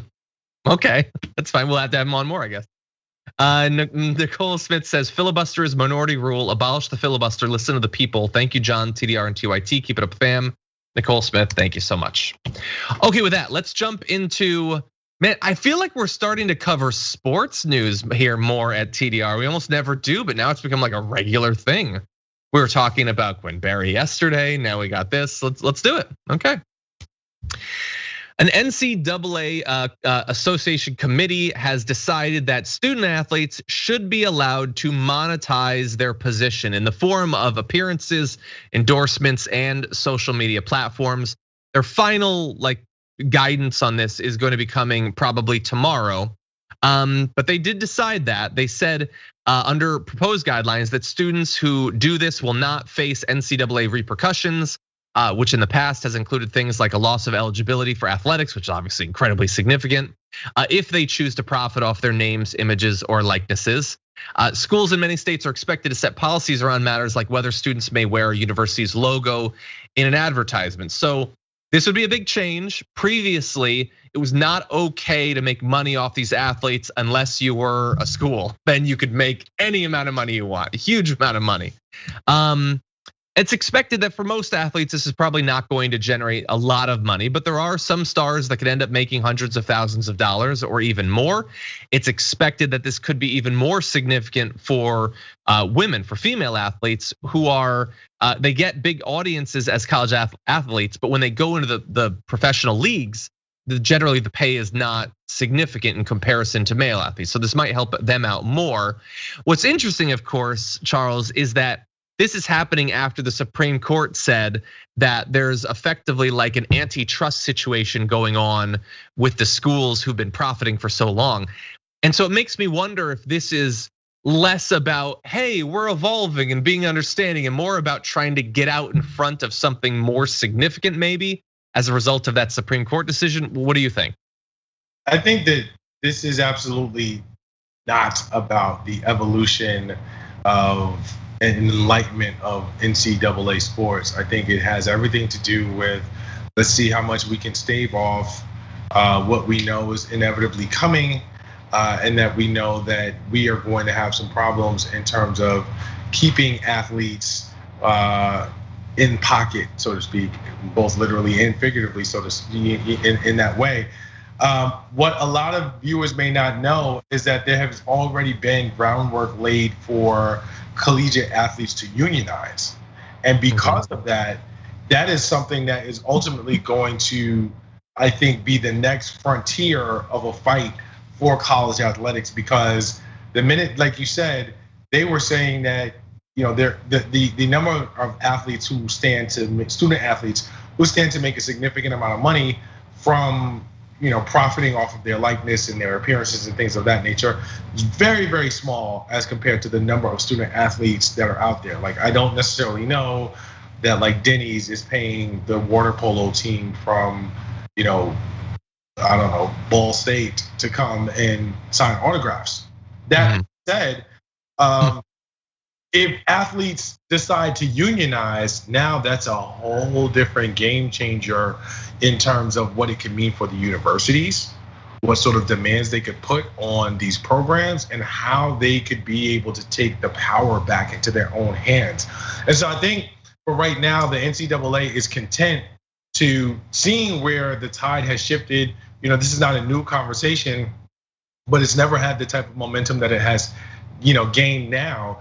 And so seeing how the tide has shifted, I think the NCAA has decided like, hey, let's try to get ahead of what may be some monumental losses and make it as appealing for these kids so that they don't decide to unionize and make our lives hell. Because the minute that they do, like, organized labor will be the thing that just totally changes the landscape of sports at the collegiate level. So I think it has very little, if anything at all, to do with actual evolution, good-heartedness, or doing it because it's the right thing to do. I think they would be fine to exploit this talent and this crop of essentially, a workforce that provides them with a live entertainment element to their university that otherwise would not exist but for their labor for as long as they could. And now that gravy train has come to an end. Yeah, and it's sort of insidious too, because like, as we've said, it's probably not going to be like a very small percentage are going to be able to make significant money, but there's going to be that like maybe I could make money, which might cause some of them to not look to other ways to get sort of what they have coming to them in terms of unionization, that sort of thing. But more importantly, for those who can make significant amount of money, and apparently some have already started working on it. So there's a men's basketball player at the University of Iowa, Jordan Bahanan, who's announced plans for an apparel line that will debut on Thursday. So hitting the ground running, this thing just came out and there's already gonna be an apparel line. University of Wisconsin starting quarterback Graham Mertz posted a video with a personal logo. So for them, this probably is better than just some unionized pay, maybe for the highest percentile. And so why does that matter? Well, I would imagine that if you were gonna try to get some sort of nationwide union movement, having the highest profile athletes be a part of it would lend more, like get more eyes on it and all that. But if they strip them away with a little bit of money from endorsements and stuff like that, that might hurt the movement overall. A movement that's already gonna be difficult, because let's just identify, it is a transient workforce. It lasts for a few years. That is going to make a union effort harder than some sort of entrenched thing where people have been there for literally decades. In theory, you could have maybe some of the support staff get involved or something like that, but it is a bit more transient. So I wonder to what extent this will work. I'm gonna throw you another curveball, John. There is a growing movement among sort of top tier talent, particularly in the football and basketball arena and track and field, where they are now considering whether they are going to take their talents to historically black colleges and universities. And so because of the external racial reckoning that we've been watching in America, more and more parents, more and more student athletes, and more families are actually looking at HBCUs as viable options, despite not having the popularized athletic opportunities that might exist at a Duke in terms of television contracts and things of that nature. What I predict is going to start happening is that universities are going to start essentially doing what professional organizations do with free agencies, talking to recruits about the ways that they can make money if they go to their school, the opportunities that are there surrounding the school. Not saying that they're going to necessarily facilitate that, but saying, hey, if you come here as opposed to going to a Howard or a North Carolina A&T, look at what's available to you, look at what's around, so on and so forth. So unfortunately, I have no doubt that the big guy will find a way to turn this around in some sort of nefarious attempt to keep his hands in the pockets of these young people. That is certainly possible. Well, unfortunately, that's all the time we have. Charles, as always, thank you so much for joining us. Until next time, where can people take a look at your work? You can find me at Twitter, Jr. That is a great place. I'm also on Instagram, Charles Coleman Jr. You can find me on Instagram, CFC40_official. And my one verified account is on Facebook. That's Charles F. Coleman Jr. So you can follow me there. You guys are really smart. So the Facebook account and the Twitter account is probably the one you want to go to. Instagram is just like sneakers and cigars, because that's nice. Always a pleasure, John. Really, really enjoy. Great to have you on. Thank you so much again for having me. Thank you, always. And for those of you watching at home, thank you so much for joining us. Really fast, I just want to read this one from members' comment. Thomas says, the forest fires in California were caused by lasers from airplanes in space. They'll come up with something as well. Yeah, they're gonna come up with some kind of excuse. Oh God, Wayne expects that Trump would have set off a nuke to break up the heat dome. It's a good idea, it's worth trying. Anyway, yeah, Nune is pointing out how bad the heat is for the crops and everything. Yeah, there's consequences across so many different areas. Anyway, yeah, I know we're running out of time. I love reading the comments. Anyway, thank you everybody for watching. Indisputable is coming up. You go to youtube.com/indisputable_TYT to tune into that. Adrienne Lawrence is gonna be the co-host, so it should be awesome. She's gonna be joining us on Thursday as well. But until next time, stay safe out there, stay sane out there. I'll see you soon.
Welcome to Indisputable. I'm your host, Rashad Richard. Good to have you with me. We got a great show today. You don't want to miss my I Wish a Karen Wood segment that's coming in hot and heavy. Also, we have as a guest later in the program, President and CEO of National Immigration Forum podcast host, Only in America, Ali Noorani will be with us. And breaking down news of the day, my dear sister, Adrienne Lawrence, TYT contributor, host of Overruled on Rebel HQ, attorney at law. And my bullpen guest will be Bryson Gray. Bryson Gray, this is a Bryson Gray, interesting person, Christian conservative artist, producer, and personality. That's just going to be a live one. Trust me on that one. Ladies and gentlemen, news of the day, my top story. During Saturday's US Olympic track and field trials, there's a remarkable individual who displayed significant courage. Her name is Gwen. Gwen Berry placed third in the hammer throw. That means she is strategic and strong, securing her spot to compete in Tokyo. Well, most of the attention was not connected to her performance or her athleticism, but instead connected to her independence. Well, she decided not to participate in the national anthem, which, by the way, she has the right to do so. She was suspended back in 2019 because she had the audacity to hold up a fist in protest of a local game at that time. She was suspended from this very same committee. We're going to talk about why this is insanity on top of insanity. When she took her place on the podium, the national anthem played. She turned away from the flag. Afterward, Barrett told the press that her protest had been spontaneous because she did not expect them to play it at that time, according to what she was told. The person who decided to go on Fox News and talk trash about this woman, his name is Seth John. Well, Seth is a character himself. So let me first read a quote from Gwen Berry. Gwen says, "I feel like it was a setup." Berry said, laughing per the Washington Post, "I feel like they did that on purpose. And I was pissed, to be honest. I was thinking about what should I do. Eventually, I just stayed there and just swayed. I put my shirt over my head. I know they did that on purpose, but it'll be all right. I see what's up. You see, I like that." And then she came out with a tweet. Now, typically, when you have an athlete, especially at this level, with this kind of global pressure, this kind of America-dominated pressure, this kind of patriot pressure, they come back and they apologize. Well, she did not. Her tweet said, "I said what I said. I meant what I said. Stop playing with me, period. Hashtag activist athlete." Can I just say this? This is not your granddaddy's civil rights movement. That's not what this is anymore. These folks are not playing. She said what she said and she meant it. Stop playing with her. Well, she will continue to advance, but something else quite interesting. Former US soccer Paralympic team captain, remember this guy? Seth John angered people with a speech during the US Soccer Federation's annual meeting. The USSF removed John from the Players Council on Monday. He has since issued an apology for his remarks, while the USSF has issued a statement condemning his racist rhetoric. So who do you think Fox News brought on to talk trash about Gwen? The racist guy. So here it is. Berry later responded saying, quote, "I feel like it was a setup and they did it on purpose. They had enough opportunities to play the national anthem before we got up there. It was real disrespectful." Seth John represented the US overseas on the soccer field at the 2015 Pan American Games and joins us now. Seth, what is your reaction to this? First word that comes to mind is disgraceful. It's ridiculous for her to even state that she felt like she was set up here on the podium. That's when they played the anthem. Now, damn it, that's caucasity. You are literally suspended, removed, excommunicated for saying racist things against black people, and you are on national television talking about a black woman not being able to express her constitutional freedom, her independence. Wow, they called you.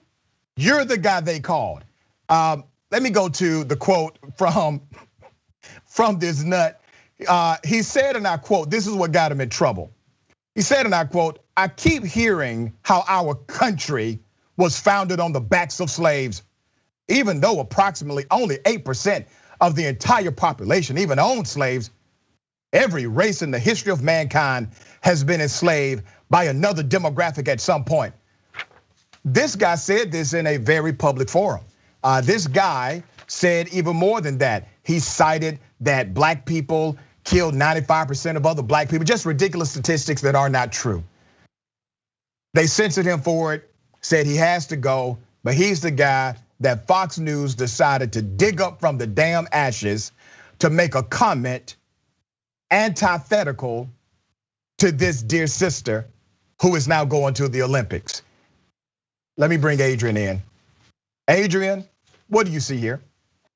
Well, I see a lot of nonsense going on right now in all levels, from kind of what was going on with the IOC, with the committee in particular, and their unwillingness to maybe give her a heads up in terms of when the anthem would be played. She made abundantly clear that she was not comfortable being out there when the anthem would be played, and thus she had prepared herself for that. For it to kind of be, dropped on her at the last minute, it's problematic because the reality is that the nation that's supposed to be one nation under God representing everyone has not represented everyone. So to push it on her and to make it feel like she is being set up, that's a hell of a thing. And it's also really problematic because there is so much division in this country, due in part for the fact that Black people have been mistreated and nothing's been done to rectify that, and nothing is being done, yet the oppression continues. Let me tell you why I believe Gwen Berry. I did some independent research, and Seth was incorrect on Fox News when he said, well, she's at the podium, they played the national anthem.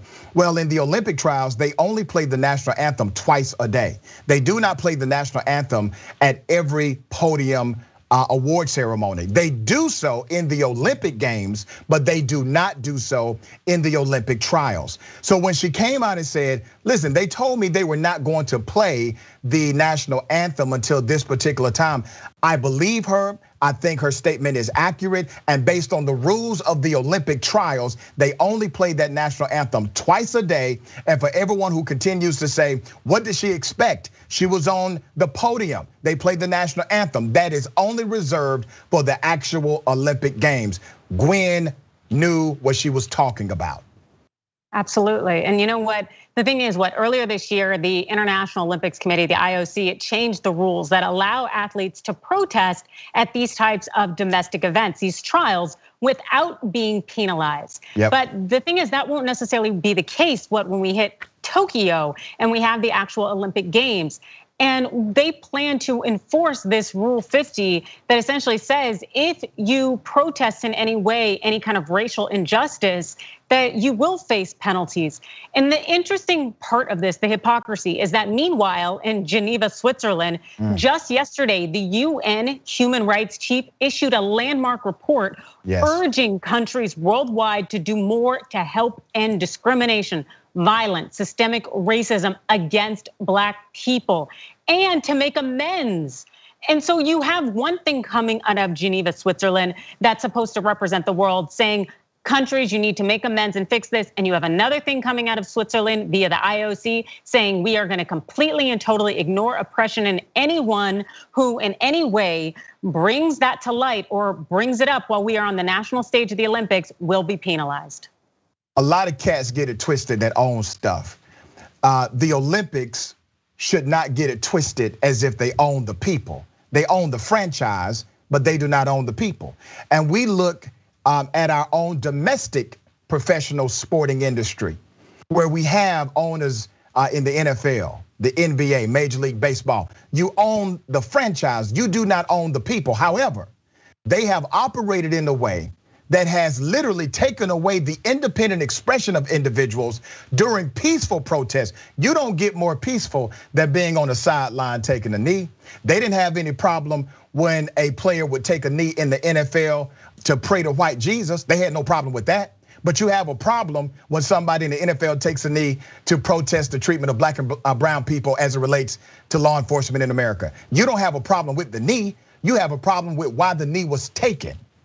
Yep, and the thought that, hey, you are acknowledging or bringing to mind the oppression that you have sustained, and we want to pretend it doesn't exist. We want white supremacy, the patriarchy. We want all the systems of oppression to flourish, and when you bring them to light, when you acknowledge them in some way, no matter how you do it, whether it is with force or it's nonviolence, that's the problem. And the thing is we're past the point of sitting back and taking it. This is not gonna happen in terms of, hey, we're just gonna ignore it and act like this isn't a problem. It is a problem, and it's something that we are facing, and we're gonna speak out. Speaking of problem, Sucker Carlson. So he has now gone on record on his show. This is so interesting. He is now alleging, I'm gonna try to get through this story without laughing. He is alleging that the NSA, the National Security Agency, is spying specifically on him in an effort to take his show off the air. He led in by saying that this war on terror is now being waged against American citizens. And he is considering himself to be a victim of the American government. Now, how does Tucker Carlson know this information? Well, according to Tucker, he decided, or he engaged with some conversation with some mysterious individual who was able to reveal text messages and emails that only he had access to, and it was all part of a story he was working on. And they plan to leak this information in order to take his show off the air. Now, I have a few questions. Number one, if you're working on a legitimate story and they release your legitimate correspondence for that legitimate story, who would take you off the air for that? It's a legitimate story. Unless if there's something else happening here. So Carlson said on his show that he had sent a Freedom of Information Act request related to an alleged information gathered by the NSA and other agencies on his show. Here's the breakdown of some of the reports. The department seized phone records of 3 Post reporters. This was a real case, by the way. The department seized phone records of 3 Post reporters. And all of these Post reporters, in 2017, the DOJ sought phone records, email records, CNN, Pentagon reporter Barbara Starr covering her communications in June and July of 2017, and the list goes on. Here's the point. When all of these actual journalists were being investigated by the federal government, Tucker Carlson had not one word to say to defend them. So I don't know if Tucker is telling the truth or not about him being under investigation or him being spied upon by the NSA. But here's some of what he said.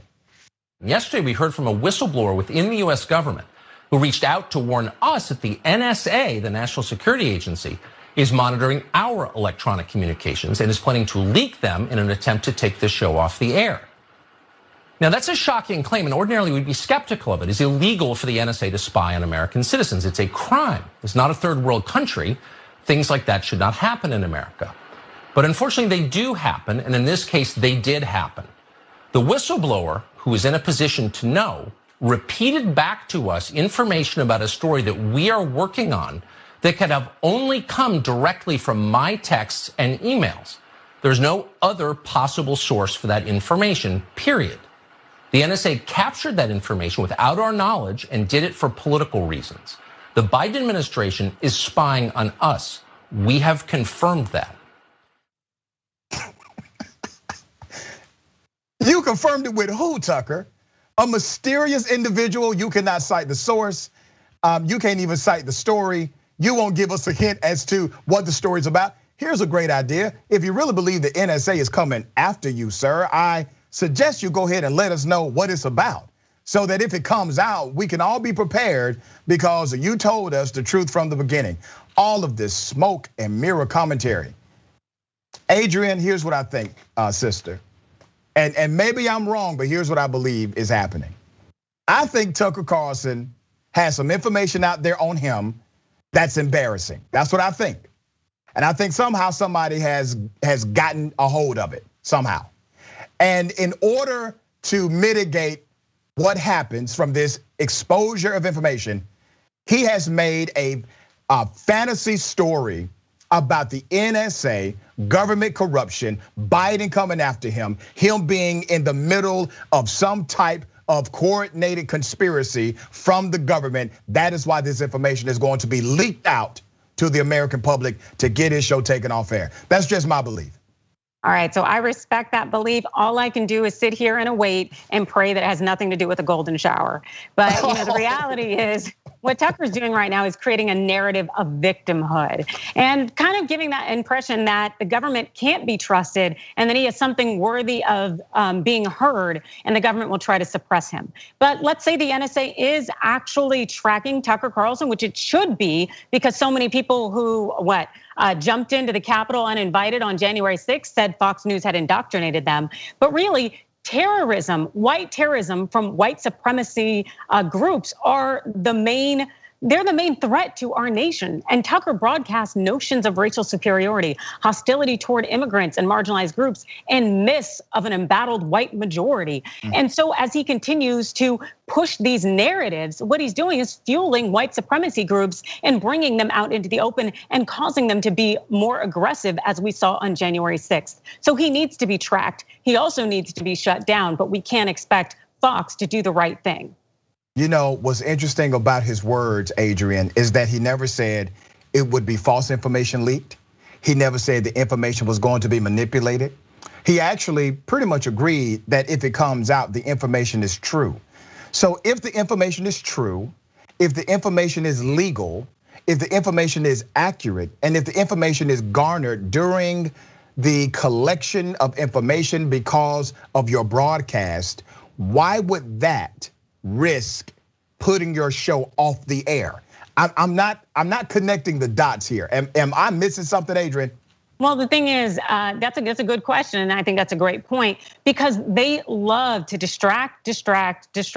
As we saw with Matt Gaetz, it's like, look over here, don't look here. And so Tucker Carlson is building that exact same narrative to justify keeping him on the air. But the thing is, he's also done and said just about everything. He's involved in the sexual harassment lawsuits there. Also, what they found out that the person working and writing on his show was running all sorts of fake accounts and involved in all sorts of oppressive, racist, and sexist and homophobic things.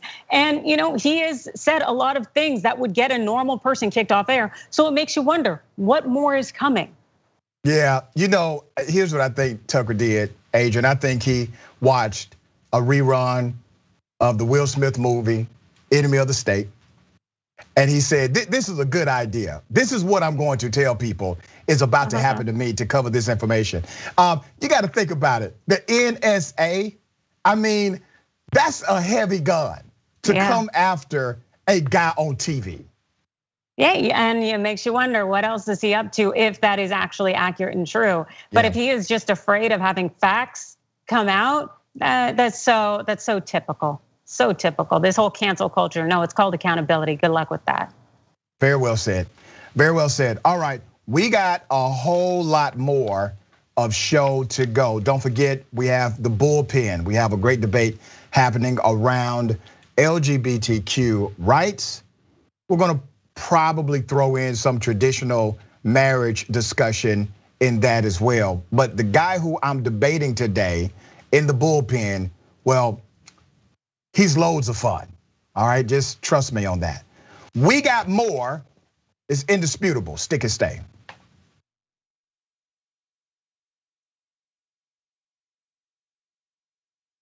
Cenk Uygur is not here today, which means that I will be able to talk during the show. We'll see. Poor Cenk, under the bus.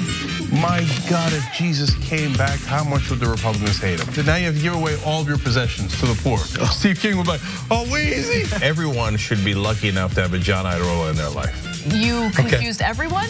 Okay, sorry, I thought it was pretty clear. Take a break now. You can turn me to Dr. Manhattan as long as I get what Dr. Manhattan's packing, okay? The liberal mom says, Mark Thompson, have you ever thought about doing one of those tapes that soothe people to sleep?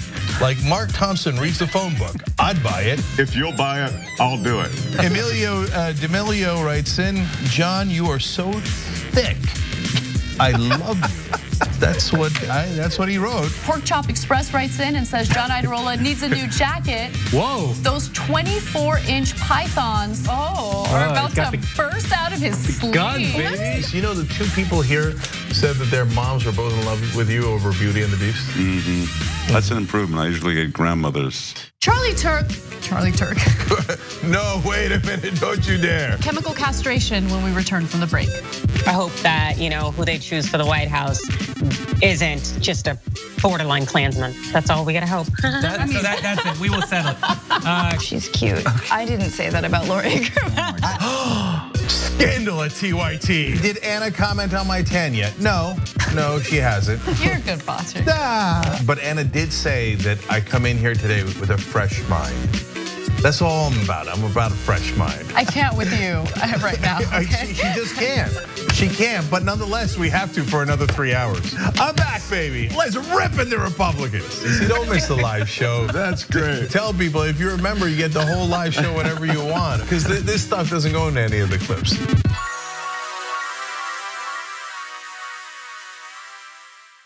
You are the media revolution. You are much needed. TYT, TYT. The place is like 95% TYT on.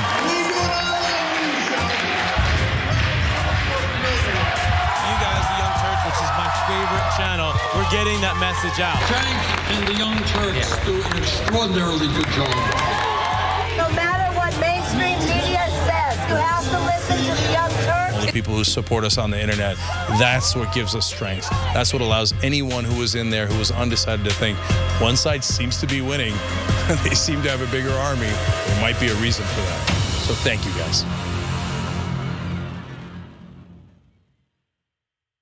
What's happening? I'm Dr. Rashad Richey, host of Indisputable with Dr. Rashad Richey. Here's the bottom line. I play no games about policy, period. Too many people's lives are at stake. So here's what I do. I challenge conservative ideology that hinders the growth of this country. I make sure we place our facts in proper context, and I have no problem debating anyone on a position that I have. Progressives have the ideas to change the world, but when you really look at it, progressives have always changed this world for the better. I want you to tune into my new show, Indisputable with Dr. Rashad Richey, right here on the TYT Network, 2:30 p.m. Eastern Time, 11:30 a.m. Pacific Time. I'll see you there. Everything that we've accomplished over the years is because of our members who've allowed us to remain independent of corporate interests and reach 20 million followers. Now is the time to bring as many people into the progressive movement as possible. We're inviting you to be the change and help bring a community-powered progressive change machine to life. Details are at tyt.com/change. If you're a member, thank you. We need you to remain so. If you're one of the thousands of viewers out there who's not a member yet, the time has come for you to join now. We need you more than ever. tyt.com/change.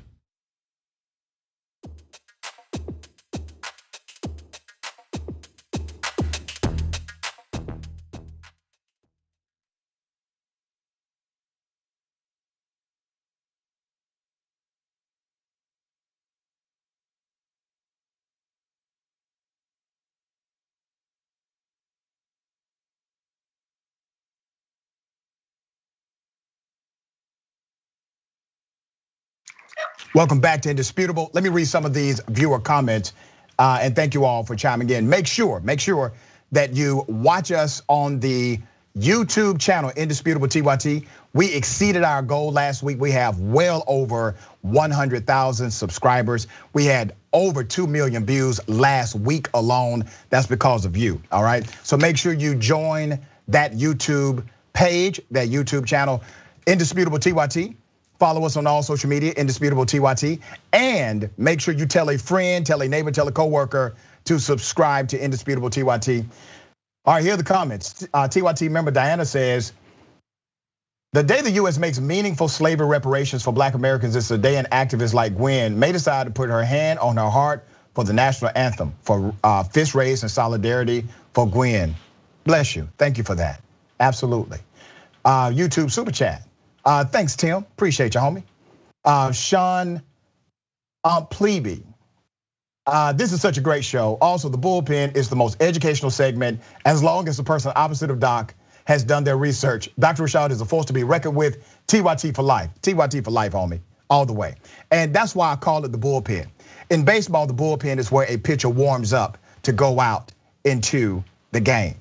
You watch the bullpen because that is a place where you learn, you warm up, and you go out into the real world and you educate and inform people around you. That's why I call it the bullpen. All right, Charles Massey. Dr. Richey, you and Adrian are killing it. All caps, by the way. I really enjoy news I can relate to from respected Black professionals. Thank you for your good work. That's awesome. You called me a professional. Nicole Smith says, Fox News disclaimer, the following is a work of fiction. Any similarities between events or individuals, living or dead, is completely coincidental. That's right, Tucker Carlson does not have a news show. He simply has an entertainment show. Viewers are battling over favorite segments. Adrian Lawrence, my favorite. You got a bunch of fans, Adrian.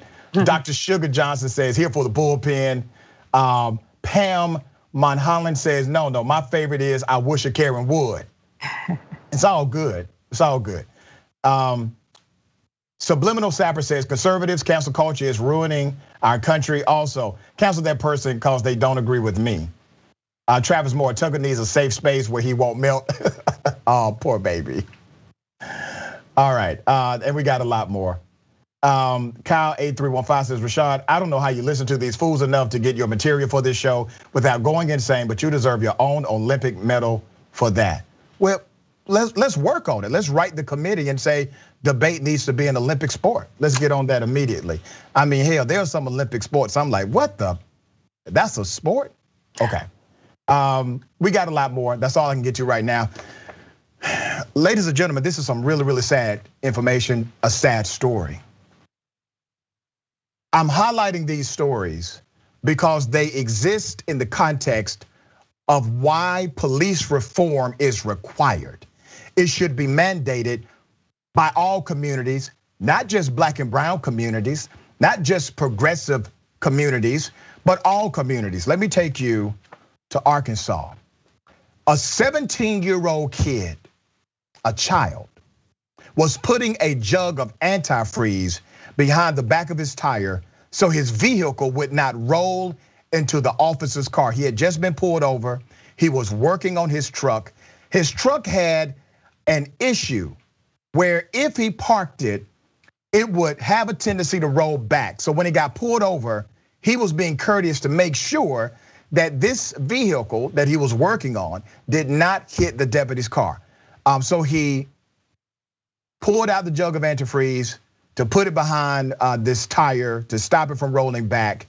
And this Lonoke County sergeant killed him, shot him in the neck. The deputy is on paid administrative leave. So let me give you some background to this story. During a traffic stop last week in Arkansas, sheriff's deputy shot and killed a teenage boy who was only armed with a neon blue jug of antifreeze, according to the family members. Sergeant Michael Davis, and I've been looking high and low for a picture of this guy. Sergeant Michael Davis stopped 17-year-old Hunter Britton near Cabot, Arkansas at about 3 a.m. last Wednesday, and it's still unclear why. Hunter had been having trouble with his truck when Davis pulled in behind him outside of a local auto repair shop and flashed his emergency lights, according to the account of a 16-year-old riding with Hunter at the time. The shifting linkage in the truck was messed up. So when they pulled up, the truck was rolling back. Jesse Britton told Vice News. That's why Hunter went to get the antifreeze. Jordan King, the teen with Hunter the night of the incident, told local ABC affiliate KATV that Davis didn't say anything to Hunter before shooting him. Said nothing. Killed this 17-year-old kid. I believe the witnesses. I believe these other young people. That's a picture of Hunter with the young lady. Sad. Now, the citizens of Lonoke County, they are protesting. They are protesting this police misconduct, alleged misconduct, and I believe it is misconduct here. They are protesting because the sheriff's office, they have not given the family answers that they deserve. They are protesting because of how the other teenager was treated after they shot and killed the 17-year-old. And here's a little bit of that protest.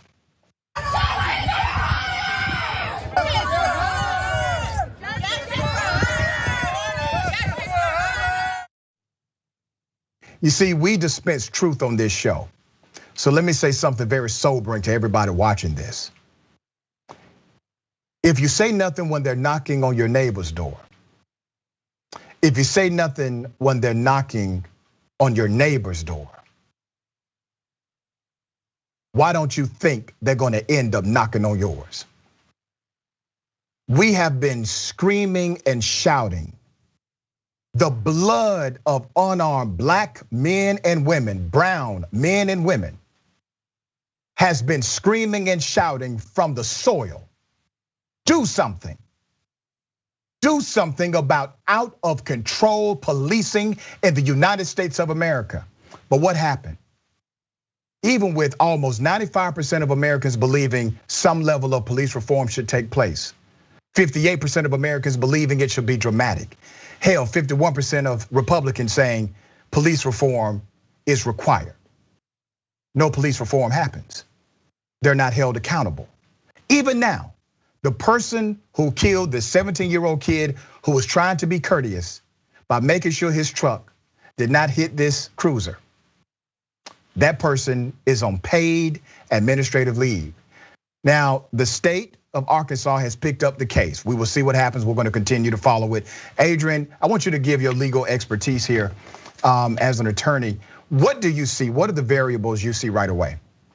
Well, the officer is going to have to be in a position where they've got to show that they acted reasonably under the circumstances here to even enjoy any semblance of qualified immunity. And the fact that as you mentioned, being armed with a jug of antifreeze, it wouldn't seem in any way legitimate to me for an officer to confuse that with a potentially deadly weapon such as a gun.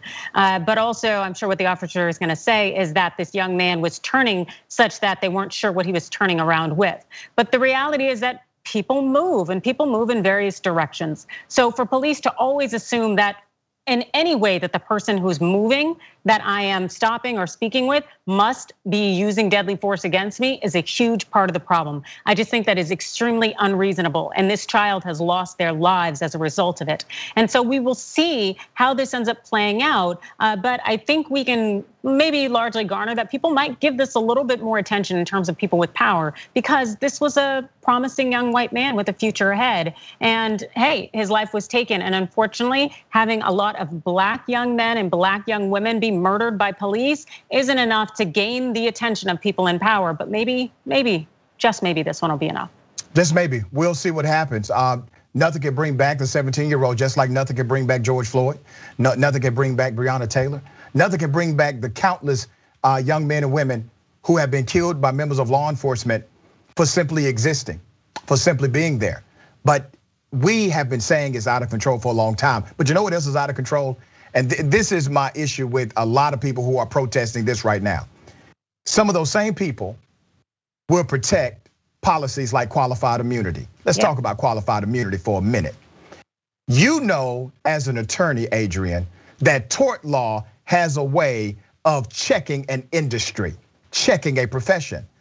Because of the existence of tort law, you have medical doctors better than ever. Still not 100% perfect, but they're better than ever because there's a liability connected to your profession. And because of this liability, it has caused the profession to analyze itself every year and make sure that you restrict the liabilities associated with that profession, because you do not have the same self-analytical behavior inside of the industry of policing. And because you have qualified immunity, they have no reason to be self-critical, self-analytical of their own industry to lower or restrict their liability as it relates to members of the community. Am I right on that? Nope, you're absolutely right on that. And for those who aren't really sure what tort liability is, it's essentially harm that you do to another person. That means that I, as a member of society, can sue the other person, whereas criminal law means that you'll have a prosecutor or someone who represents a state or government body suing on your behalf. So yeah, you're absolutely right. The fact is that with tort law, it does create checks on certain industries. So people will get better, because if everyone can sue when you're not meeting standards, then you're probably gonna get right, because hey, it'll end up being pretty costly at the end of the day. Yeah, and it's twofold. One is you start transforming the culture of the industry, and two, you attract a different kind of individual to the industry as well. A person who is well aware of the barriers and the level of accountability involved in the profession.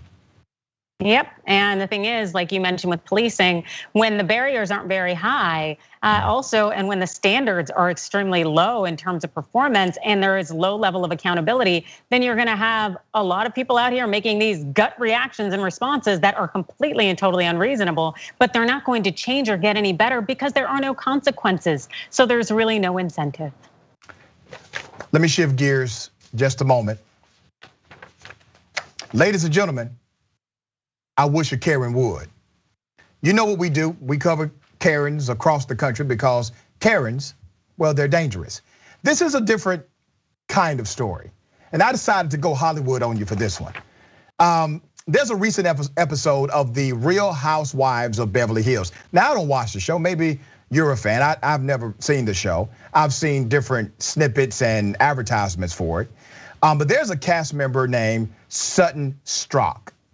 Sutton Stracke, in, I guess, an attempt to deflect from the conversation, made herself the victim of a conversation about race.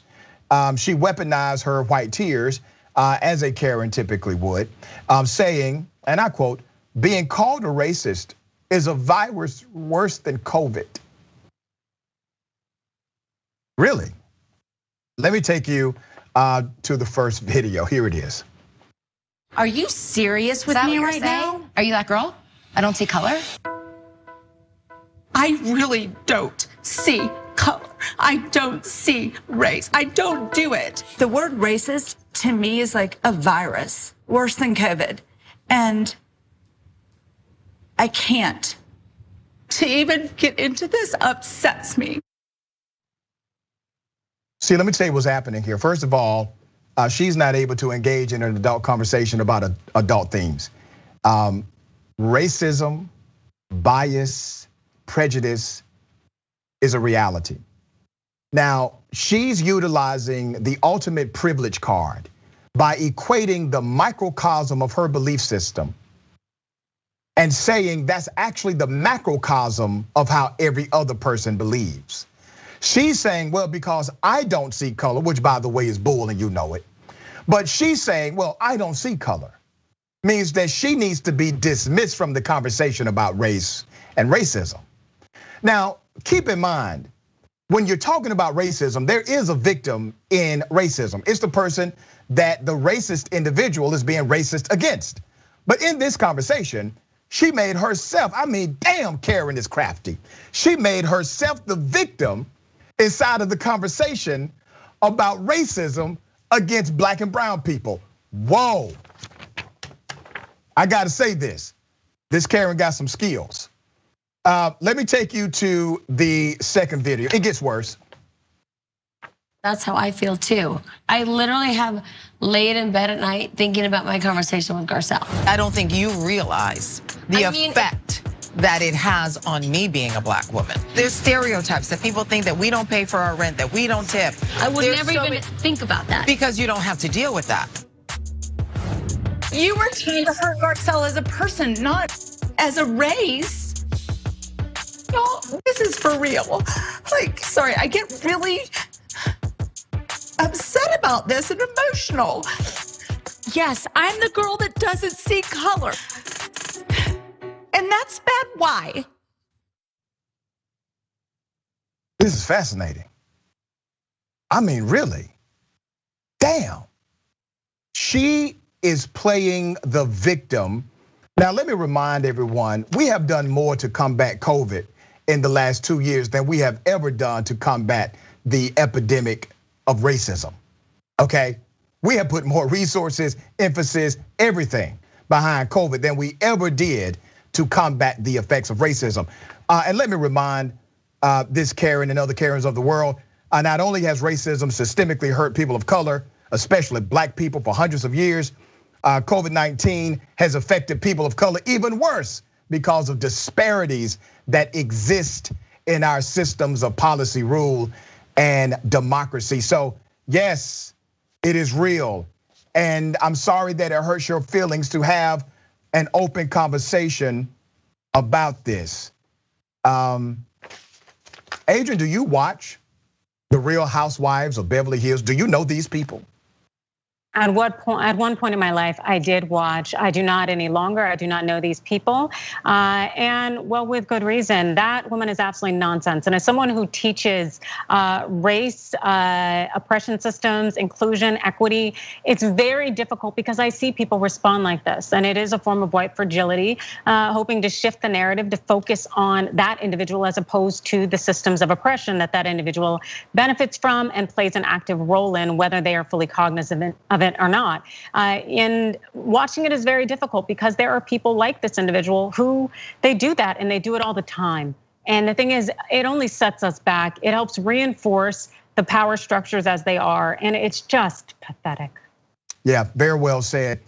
We only have a few minutes. Let me talk about the PR wing of the KKK.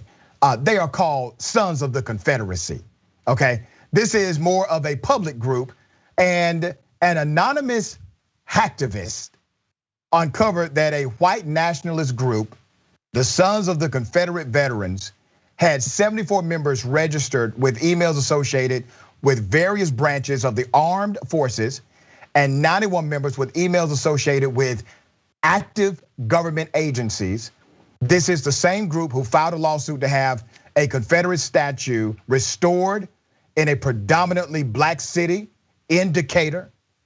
That's Georgia, and flew a Confederate flag over a NASCAR race to protest their decision to ban the flag. They also designed a Confederate license plate, which you can still purchase at the Georgia DMV. Sons of the Confederate, there it is. You can purchase that. They are proud. I'm actually good with the fact that they don't wear hoods, but they will get a license tag. I'm glad to know exactly who you are. The data also revealed that there was significant overlap between members of this group and more violent extremist groups, such as the League of the South, a group whose members marched at the Unite the Right rally in Charlottesville. Here are some of the individuals who were outed. Let's go ahead and show their picture and what government agency they work for.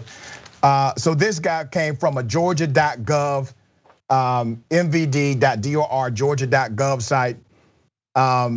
Vote Scott Wyatt. Wyatt represents the 97th district in the Virginia's House of Delegates, which compromises rural counties, north of Richmond, and served as the Confederate capital for much of the Civil War. And the list goes on. I'm actually very happy that they have talked about this. There's another person named Dwayne A.J. Prost, an elected coroner, Osage County, Missouri in 2020, after reaching rank of lieutenant colonel in the US Army National Guard, is also listed as an active member of the group. This person confirmed his damn membership. Prost confirmed his membership, saying that he had joined in the last 4 or 5 years after he discovered a relative had fought for the Confederacy, had attended meetings until around 2 years ago when he became too busy for regular attendance. This man is blaming his dead family member for him joining a white nationalist organization. Yep. They ain't loyal. No, they're not loyal at all. And this is, it's a way to justify joining white supremacist groups. That's what they're looking for, socially acceptable ways to join white supremacist organizations. And so uplifting the Confederacy, a group of individuals who lost against the United States, is they're in for doing that on the low key of just saying, oh, I'm just honoring history or, my ancestors. It's like, just say, I want to be racist and just go about your way. And that's exactly what many of them are doing. There's another cat, I must highlight him because he's connected to our up and coming minds in collegiate arenas. His name is Danny W. Davis. Mr. Davis is a professor and program director at Texas A&M University and training consultant to the US Army Reserve. You see a theme here? Was also found to be one of the members. He's taught courses with titles like Domestic Terrorism and the Internal Threat to America. How do you think he's teaching that course? Look at how strategic these individuals have become. It's no longer Jim Crow, it's Jim Crow Esquire. These folks got a college degree, they're educated, and now they are, using the system of access, the system of education, the systems of law in order to continue their rhetoric. Adrian, I'll let you have the last word. Yeah, you're absolutely right. And the thing is people still want to push this narrative that people who believe in white supremacy, people who sexually harass, people who are homophobic, transphobic, are uneducated, uncouth, lower society. No, they've always been upper echelon individuals looking to control the population, and they continue to parrot this rhetoric and this propaganda so that they can control the power structures. And so when people truly embrace the fact that all of the things that you hear aren't necessarily gospel, that the person may have an agenda to fearmonger and keep me in a certain lane, that's when people wake up and hopefully we actually have change. Until then, everyone is just sheep. Adrian Lawrence, legal analyst and host TYT Overruled. Also author of the 2021 Axiom Business Book of the Year, Staying in the Game. How can people get that book?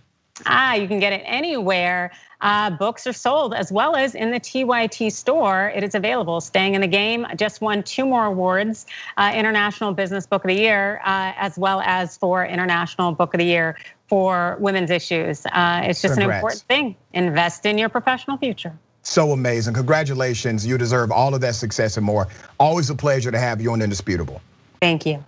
Thank you. All right, we got a lot more next. Stick and stay. Indisputable.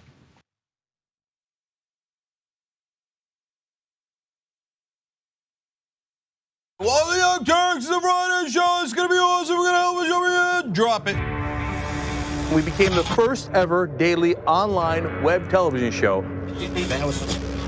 No, the Constitution is the very core of America. The fact that we don't spy on American citizens, that we get a warrant, that we go to a judge, that we have a procedure, that we have due process, that is America. On top of it, they go, why don't they just stay at their own schools? You gotta realize something. These schools suck. They want people to pull themselves up by their bootstraps. You ain't got no straps, you ain't got no boots. He lit these fires in trash bins all around town out of frustration. 99th most viewed channel today on YouTube. The Shorties Award. Best web host. We passed 1 billion views. Voice Award winner, News and Information Channel, The Young Turks. Oh, another Webby. The Young Turks. Can I curse? Yeah!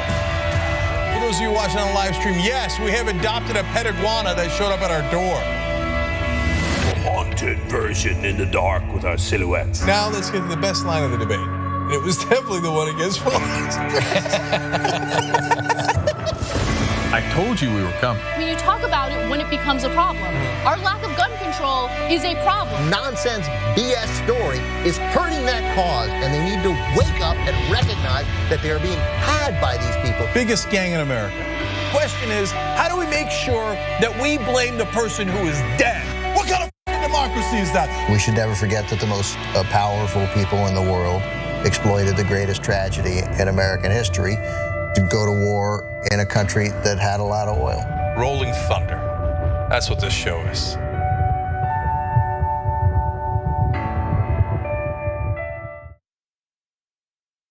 Never in my life did I think I would like to see a dictator. But if there's going to be one, I want it to be Trump. Tick-tock, tick-tock. Where's the line? We've crossed every line you can imagine. We are a socialist country. It's socialism for the rich. Tick-tock, tick-tock. You don't have to know the truth, just believe what they tell you. There is no bounds to their monstrous hypocrisy. Tick-tock. I think we're gonna win the Senate in 2020. And I think we're gonna have the House, and I think we're gonna have the presidency. Tick-tock. And in 2020, we're going to clean your clock, and we're gonna run you out of town, and we're gonna have an actual democracy in this country. November of 2020 could also be potentially the greatest day of our lives. Let us whisper of a dream.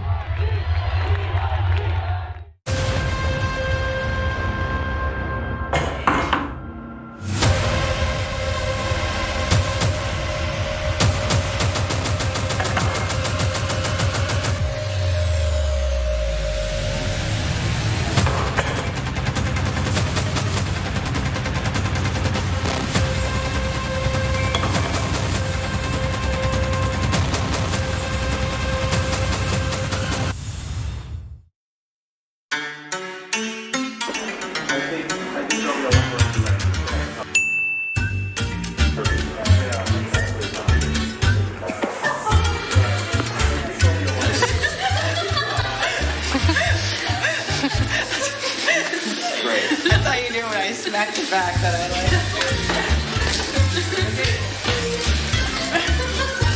Say hi to the camera.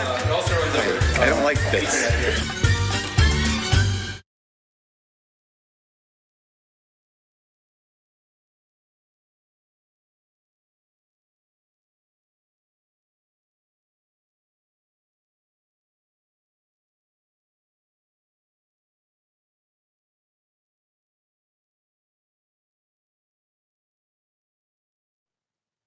Welcome back to Indisputable. I'm going to read some of these viewer comments. Always remember, follow us, Indisputable TYT, Indisputable TYT. All right, members, TYT member Dana Manning says, I wish Karen would. One of my favorite parts of the program. Well, thank you. Shikata Ghani says, I wore the uniform to defend the Constitution, including this woman's rights to peaceful protest. Most of the people who are offended seem to be lacking a DD Form 214. Very well said. You fight for the right so that people can or choose not to participate in anthems. It's not mandated. Super chat. Another name says, notice how these shootings all too often don't involve a warning. It's not like the kid proceeded despite being told to stop. Judge, jury, executioner. Try just the third one with no trial. Love you, Doc, my new favorite. Love you back and thank you for that and great point. Moon Dragon says, you and Adrian are the power duo, we want more. Well, you're gonna have more, I guarantee you. J Mike's Movie Nights says, good work, brother, I appreciate you. Adrian, I'm a follower on Instagram, love your content. Beautiful, Justice for Hunter is trending, by the way. Dragon of Paradise says, Hunter is from my hometown. Thank you for highlighting this story. It's important to highlight all of these stories. Richard Rivera says, I don't see color, I have a black cat. Crazy, right? DOTMH says, straight up government sanctioned assassination. That's what it's coming down to.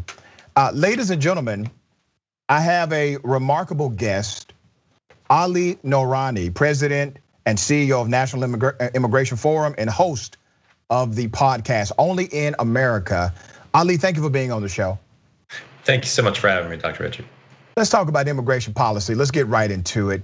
America seems to have a schizophrenic relationship with the truth as it relates to immigration policy. Give us your background, your perspective as it relates to American immigration policy.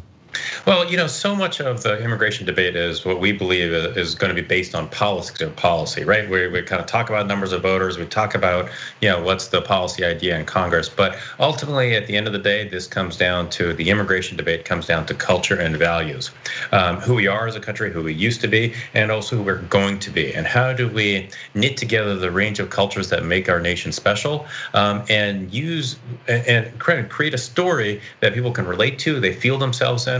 That ultimately results in a much more constructive, sane, humane, compassionate approach to immigration policy. What do you think the American sentiment, I can't say American government, but the American sentiment started to lose its way as it relates to a compassionate connection to immigration policy? So I've been thinking a lot about actually the last 10 years, and I would actually go back to the beginning of the Syrian refugee crisis, when we started to see millions of Syrian refugees seeking protection from a terrible war in Syria, and they were coming to Europe. That is when we saw really the weaponization of the global migration narrative, both in Europe and then in 2015 here with Donald Trump. As a candidate, he weaponized that narrative to force, if you will, urge 24 plus Republican governors to say they did not want Syrian refugees in their state.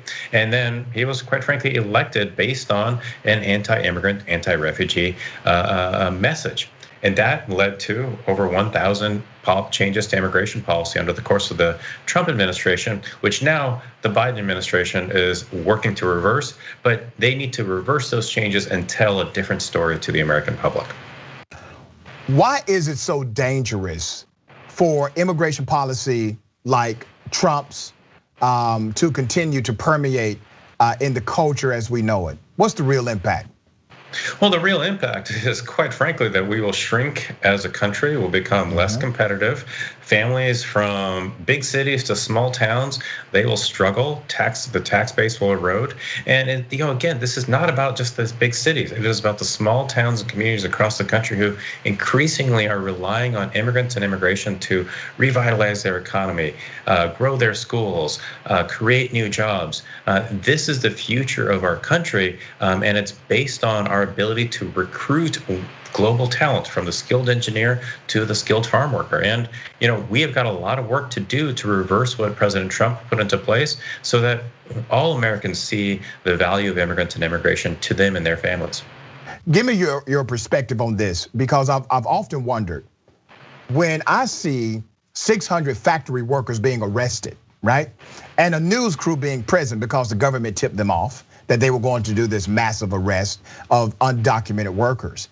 The same federal law that says it is illegal to hire an undocumented worker, the subsection of that federal law also says it's illegal for the worker to be there. So both are against the law. Why do we not see the owners of the companies, the CEO, the COO, the hiring manager, the human resources director, the job recruiter, why do we not see them being arrested as well? Well, because right now with our broken immigration system, they are the only ones who are benefiting. Because of a broken immigration system, the undocumented immigrant worker is being exploited. The legal immigrant is being exploited. The US citizen worker is being exploited, because that unscrupulous employer can push down the wages and the protections for all workers, and it's a rush to the bottom. Through a functioning immigration system, all workers will be able to compete for the same job at the same wage, and unscrupulous employers will not have this leverage over the working American. What's the solution? The solution is really three-pronged. One, the first part of this is for the undocumented immigrant community, approximately 10, 11 million people, get them on a path to citizenship. Ensure that they and their families can own the American dream.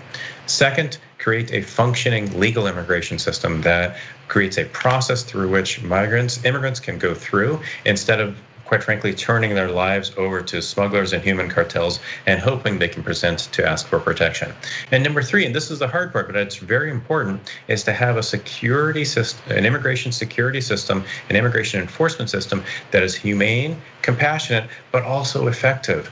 I think the Biden administration needs to really make the case that they have a new approach to border security and interior enforcement, one that treats immigrants humanely, but also keeps our nation safe. Biden is moving too damn slow for me. Do you agree with that sentiment, or you're of the mindset he needs more time? Well, I think he's doing some great things, and there's some other things that I think he's kind of moving far too slowly on. I mean, they are checking the boxes and really working through that list of 1,000 plus changes that Trump made and reversing them. Some amazing things are happening that I think are incredibly important to the health of the country, the health of the immigrant, and to the health of all citizens. But the things that they're kind of moving slowly on are, for example, the refugee resettlement program. In Afghanistan, there are tens of thousands of Afghan nationals who helped our military during that war.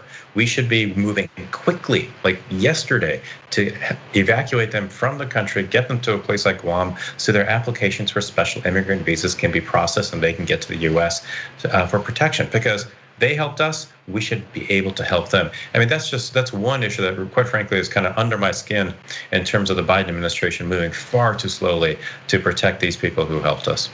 Yeah, that situation is so sad, but it shows you the dysfunction of American imperialism and colonization.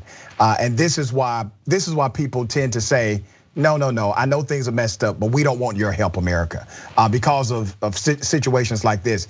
Tell people how they can follow you on social media. Sure. So our website is immigrationforum.org. My Twitter handle is ANOORANI, and my Instagram handle is Ali ALI Noorani, NOORANI. Ali, keep doing the work, brother. We appreciate you being on Indisputable. Hey, thank you so much. I really appreciate it. Absolutely. Ladies and gentlemen, you don't want to go anywhere. We got the bullpen coming up, and it will be a lively one. Stick and stay.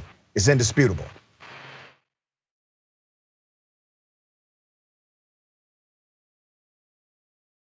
You know what the progressive movement needs? It needs a little energy, a little pizzazz, maybe a little caffeine. Oh, coffee. But what if it was too strong coffee? Yes, new twostrongcoffee.com/TYT. Look, this helps progressive causes. It's also organic and fair trade, so you've got peace of mind that it was done right, and it happens to taste great. So check it out right now at twostrongcoffee.com/TYT. That 300 million is a pretty good number, Well, that's the size of the US population. You know what our next target is? The size of the entire world. We just crossed 5 billion views on YouTube. I mean, imagine 10 years ago thinking one day. We looked at you like, are you nuts? Young Turks has just passed another milestone, 15 billion views. Damn. All right, lots of comments. You guys are the best. I'm gonna read a few comments from our members. Mr.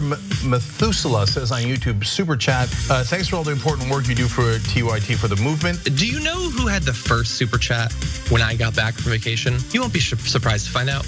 Rob Shively, what do you know? Rob says, rejoice, for Dragon Daddy has returned. This question sent to us by Izzy Sanchez Jr. Is it me or is Meghan McCain talking as fast as Ben Shapiro? Is that the way the right tries to look smart and intellectual? Well, yes. Michael Nathan writes it on Twitter. Did Anna choose Cenk's outfit today? I'm sure it wasn't Cenk himself. Man Bun Cenk and Skinny Jeans says, so now Anna has pointed out, okay, that's his handle. T. Joyce, 1971, saying Donald Trump is good at pulling out of things, NAFTA, the Iran deal, NATO. It's just too bad Fred Trump didn't.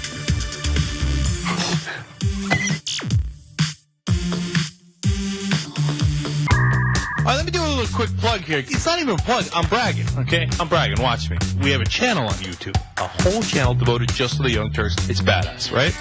Wow, man. I can see the voice. You guys are rock stars. Unbelievable, Senator Sanders. Welcome to Rebel Headquarters. Man, you guys are amazing.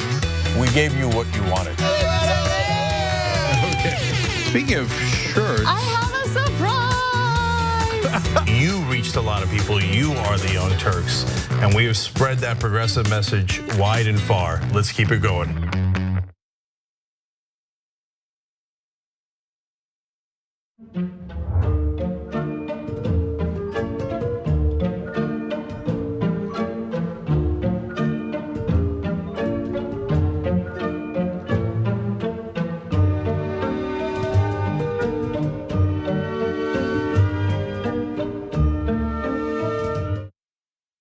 I'm Nina Turner, and we are on the road to revolution, baby. And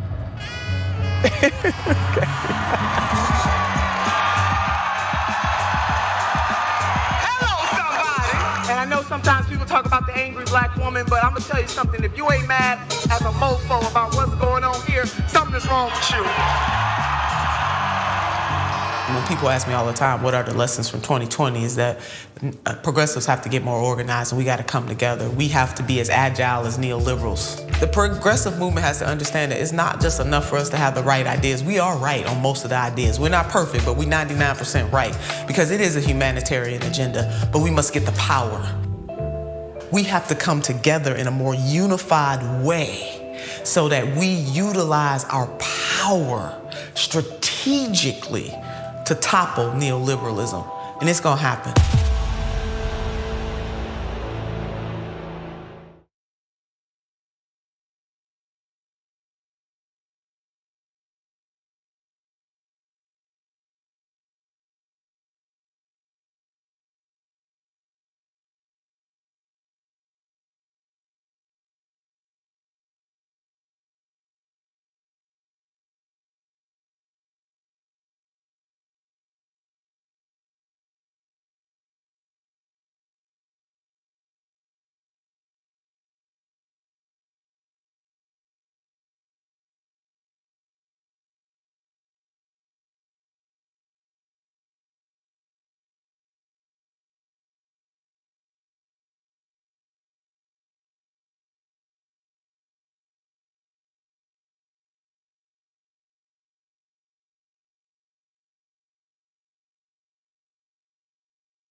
Welcome back to Indisputable. Let me read some of these comments. All right, I can't get to everyone, but I can get to a lot of you. Make sure you follow us on Indisputable TYT, Indisputable TYT. TY member Enoch Sound says, Chuck D said, these days you can't see who's in cahoots because now the KKK wears a 3-piece suit. Yes. Tiger Katsune says, current job was raided by ICE 2 years ago. No one was punished except those deported. Nowadays the company does, Nowadays the company does questionably illegal stuff to us instead. Sorry to hear that. Non-human humanist says arresting 600 migrant workers. The employer just saved himself 600 wages, right? Illegal workers can't unionize, can they? Yeah. Amy K. Blue on Twitch says, Dr. Rashad, love your show. Do you have a resource for me where we're able to write up a petition statewide to prevent news stations that provide misinformation? It is a good idea to work on the state level since it is harder to get it done on the federal level. Well, do me a favor. Make sure you tag me on social media and I'll be back in touch with you about that, okay? I would love to help you. All right, ladies and gentlemen, welcome to the bullpen.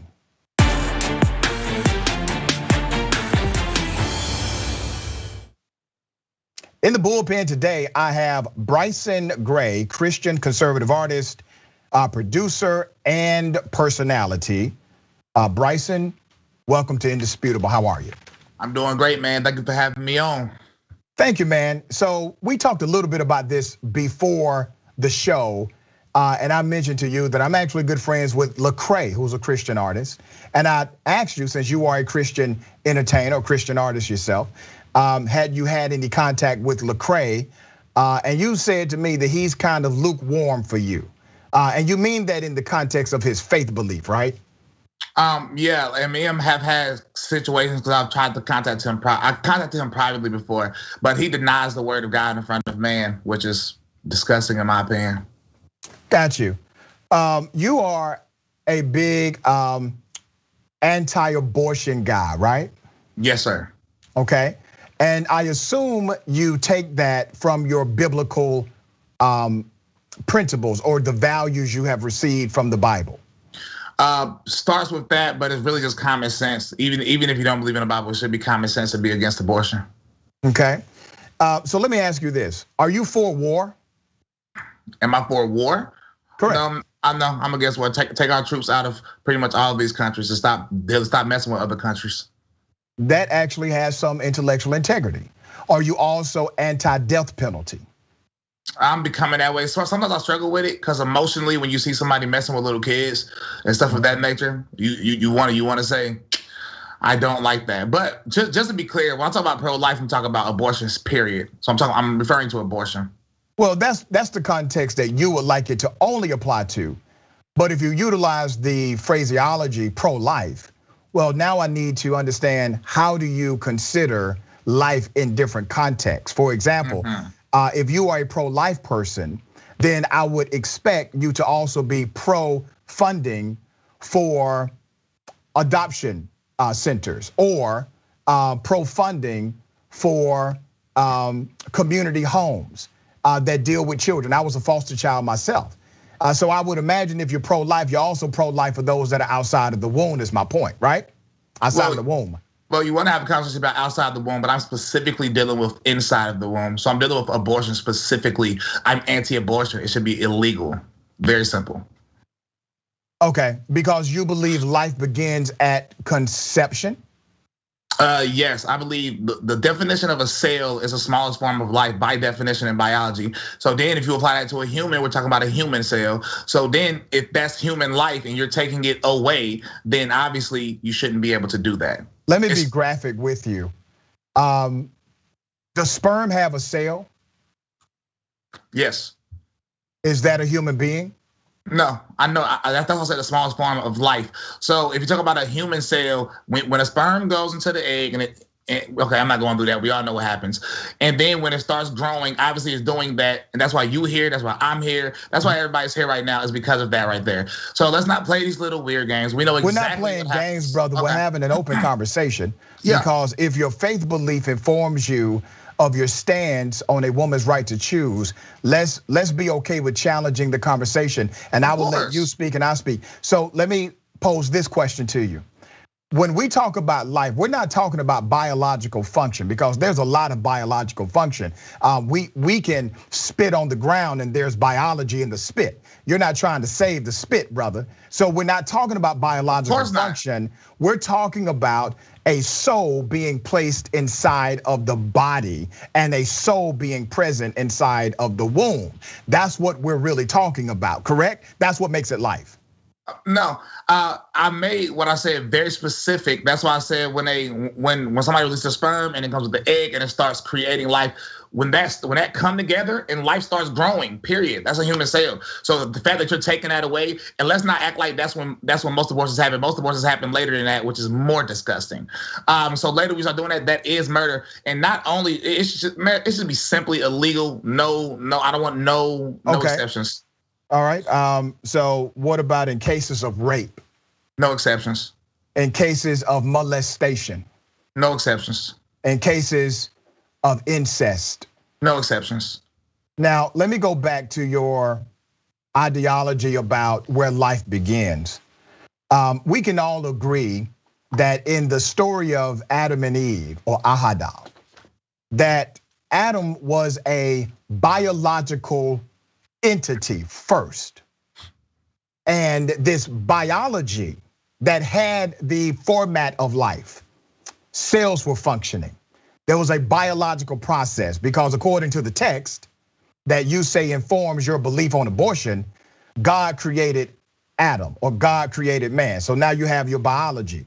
But man did not become living, brother, which means Adam, as a biological entity, according to the scripture, was not living until something happened to Adam. What happened to Adam that made him a living soul?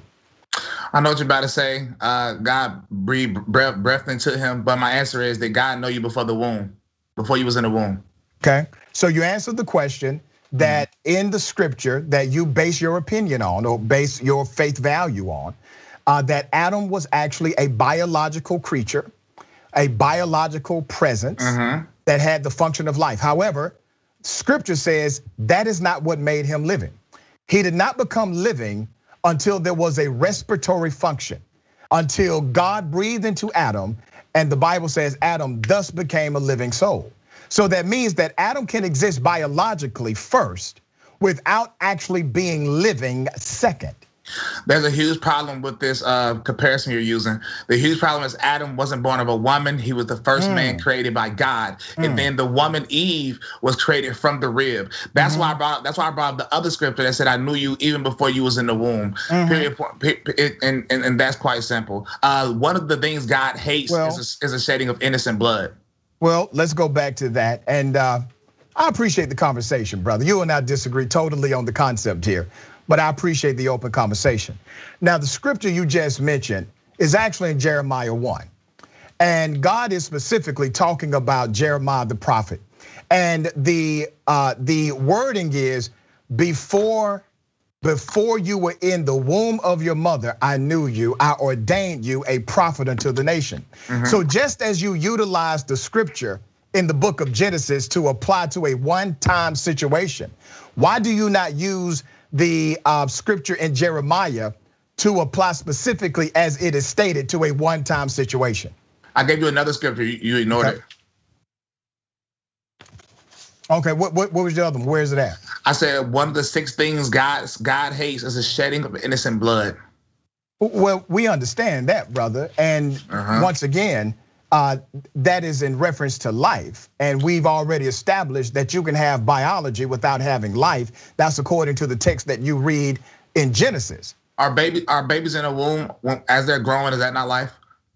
I do not believe they are. No, I do not believe that's a living soul. Sir, you asked me, hold on, brother. You asked me a question. The answer to your question is, I do not believe an embryo is a living soul until there is a respiratory function. That's my belief. Your belief can be different than mine. So as they're growing and as they're getting basically food from the mother and getting everything from the mother so they can grow, you're telling me that is not a living thing? No, I do not believe that's a living soul. So I do believe it has the biology or the biological processes of life, just as your spit does or other elements connected to your body. But I do not believe it is an actual living soul. That is what I believe. Yes, let me take you to a policy. You do realize. Real quick. Yeah, sure. Okay. When you use a spit, that's very interesting, and you're using the term "living soul" instead soul instead of life. I see why you're using that. But we talk about spit. Spit is a totally different ballgame because a spit is not growing. It's not. It's not growing. It's not getting bigger. It's not learning how to do things. It's not functioning that way. Because spit is obviously not life. I got you, brother. And you have your belief, and I respect your belief and your value system.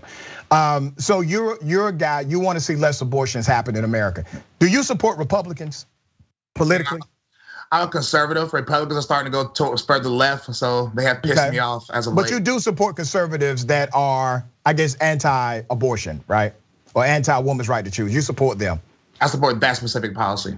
Okay, let me read to you some actual data. Now, this is not a projection. This is what has already happened. During the last 30 years, that's a long time, brother. The most dramatic decrease in abortion rates in America has happened under Democratic presidents, not Republican presidents.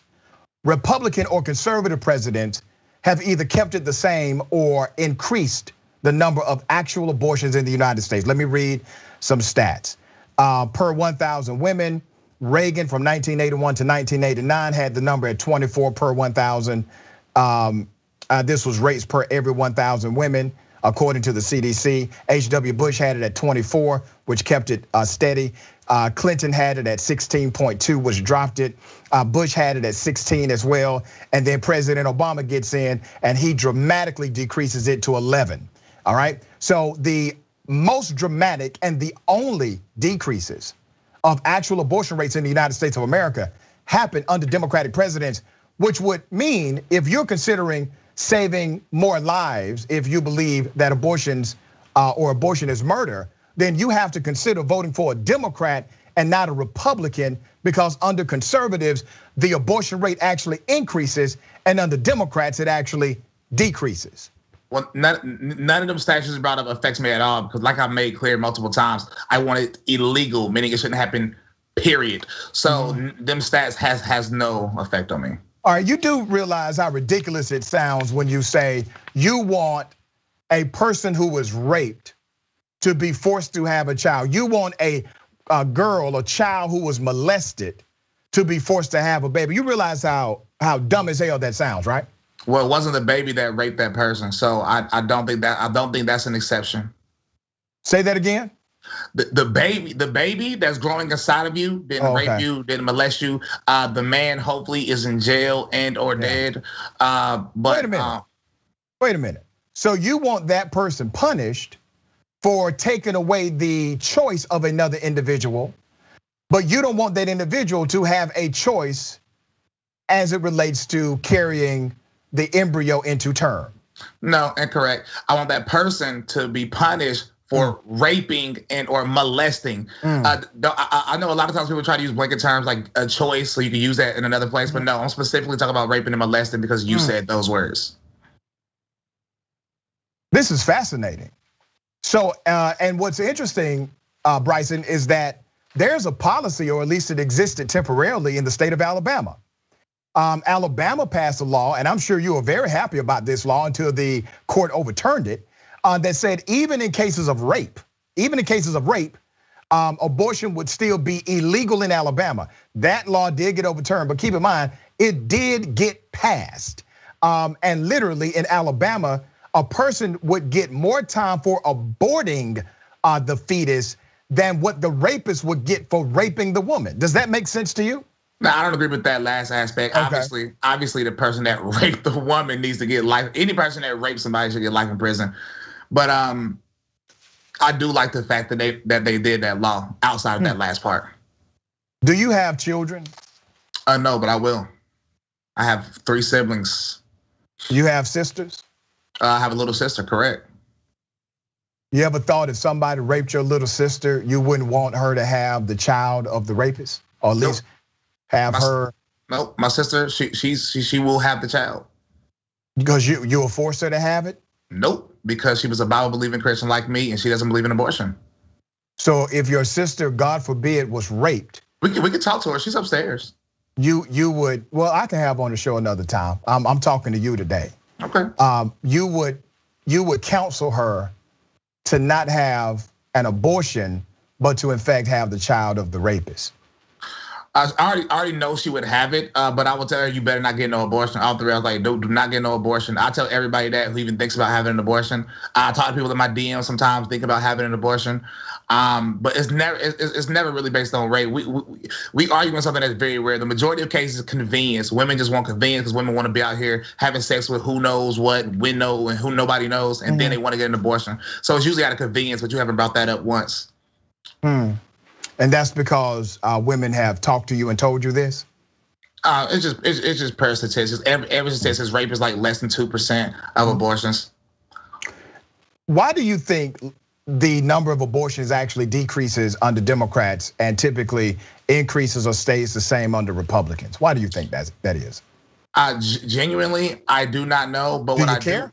No, because I want it to be illegal. So what I do know is. So you don't care about the actual fetuses or the embryo. You don't care about that.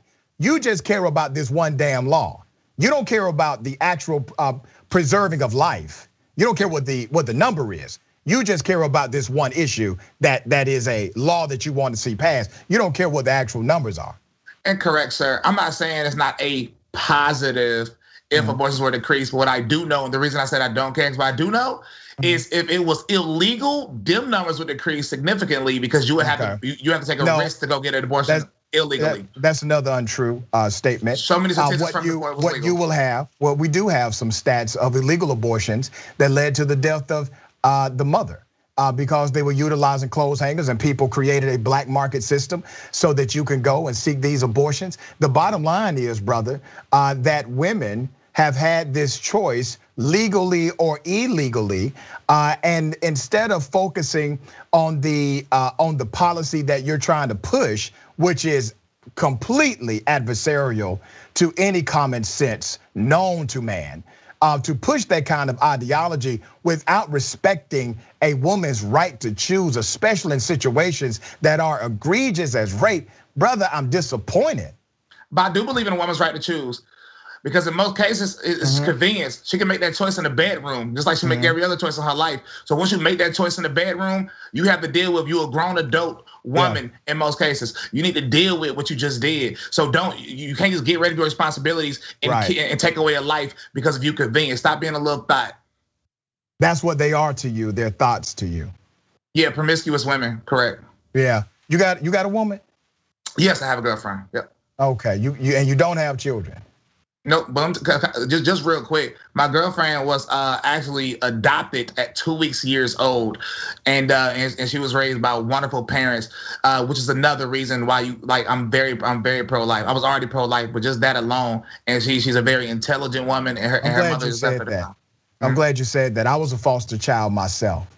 Do you advocate for stronger policies to make sure foster children have access to higher education, to opportunities in the marketplace, job training skills, etc.? Do you advocate for that?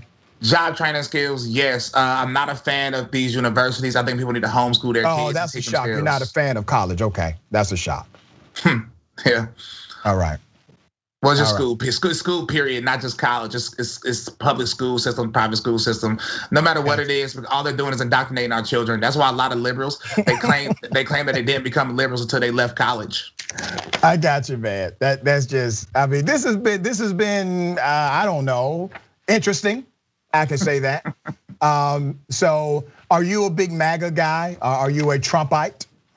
I'm gonna talk about Trumpite because I'm God first, obviously. But I do support Trump. But right now I'm still focused on 2020. Not really worried about 2024. I'm surprised we didn't get to the LGBT stuff. But you know, wait a minute, it's 2021 though, brother.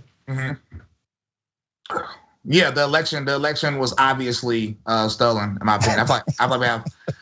Well, you're laughing, but why? Yeah, I'm laughing at you. You're absolutely correct. You called that. That's the first true thing you said on this show. Why are they trying to block audits?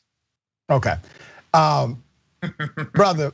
What's really interesting about all of this is that the places that are having audits, the audits are not being blocked. Georgia has had multiple audits. Arkansas has had multiple audits. A lot of states had audits. But you also have judges that were appointed by Donald Trump who said to these cases of election fraud, these are frivolous cases. So you mean to tell me that judges appointed by Trump himself decided to engage in a massive conspiracy to steal the election from Donald Trump? And this included not only judges, but also all of the Republican governors, all of the White House staff, and including Mike Pence himself. You think it was that kind of massive cover up, correct? Well, if you look into what the judges he appointed did, and granted, I do agree with you that he, in my opinion, Trump sometimes his judgment of character is a little off. But a little off? Yeah, but the judges he appointed, nobody didn't even give a real investigation into the cases. And like I said, I'm surprised we didn't. I mean, it's true. I'm surprised we didn't get to the LGBT stuff, because you'll be more shocked at my views on that. Okay. What's your, and we got like 2 minutes, man. You wanted to say something about LGBTQ rights? Well, and censorship, we didn't get to that. But of course, I want same-sex marriage illegal, common sense.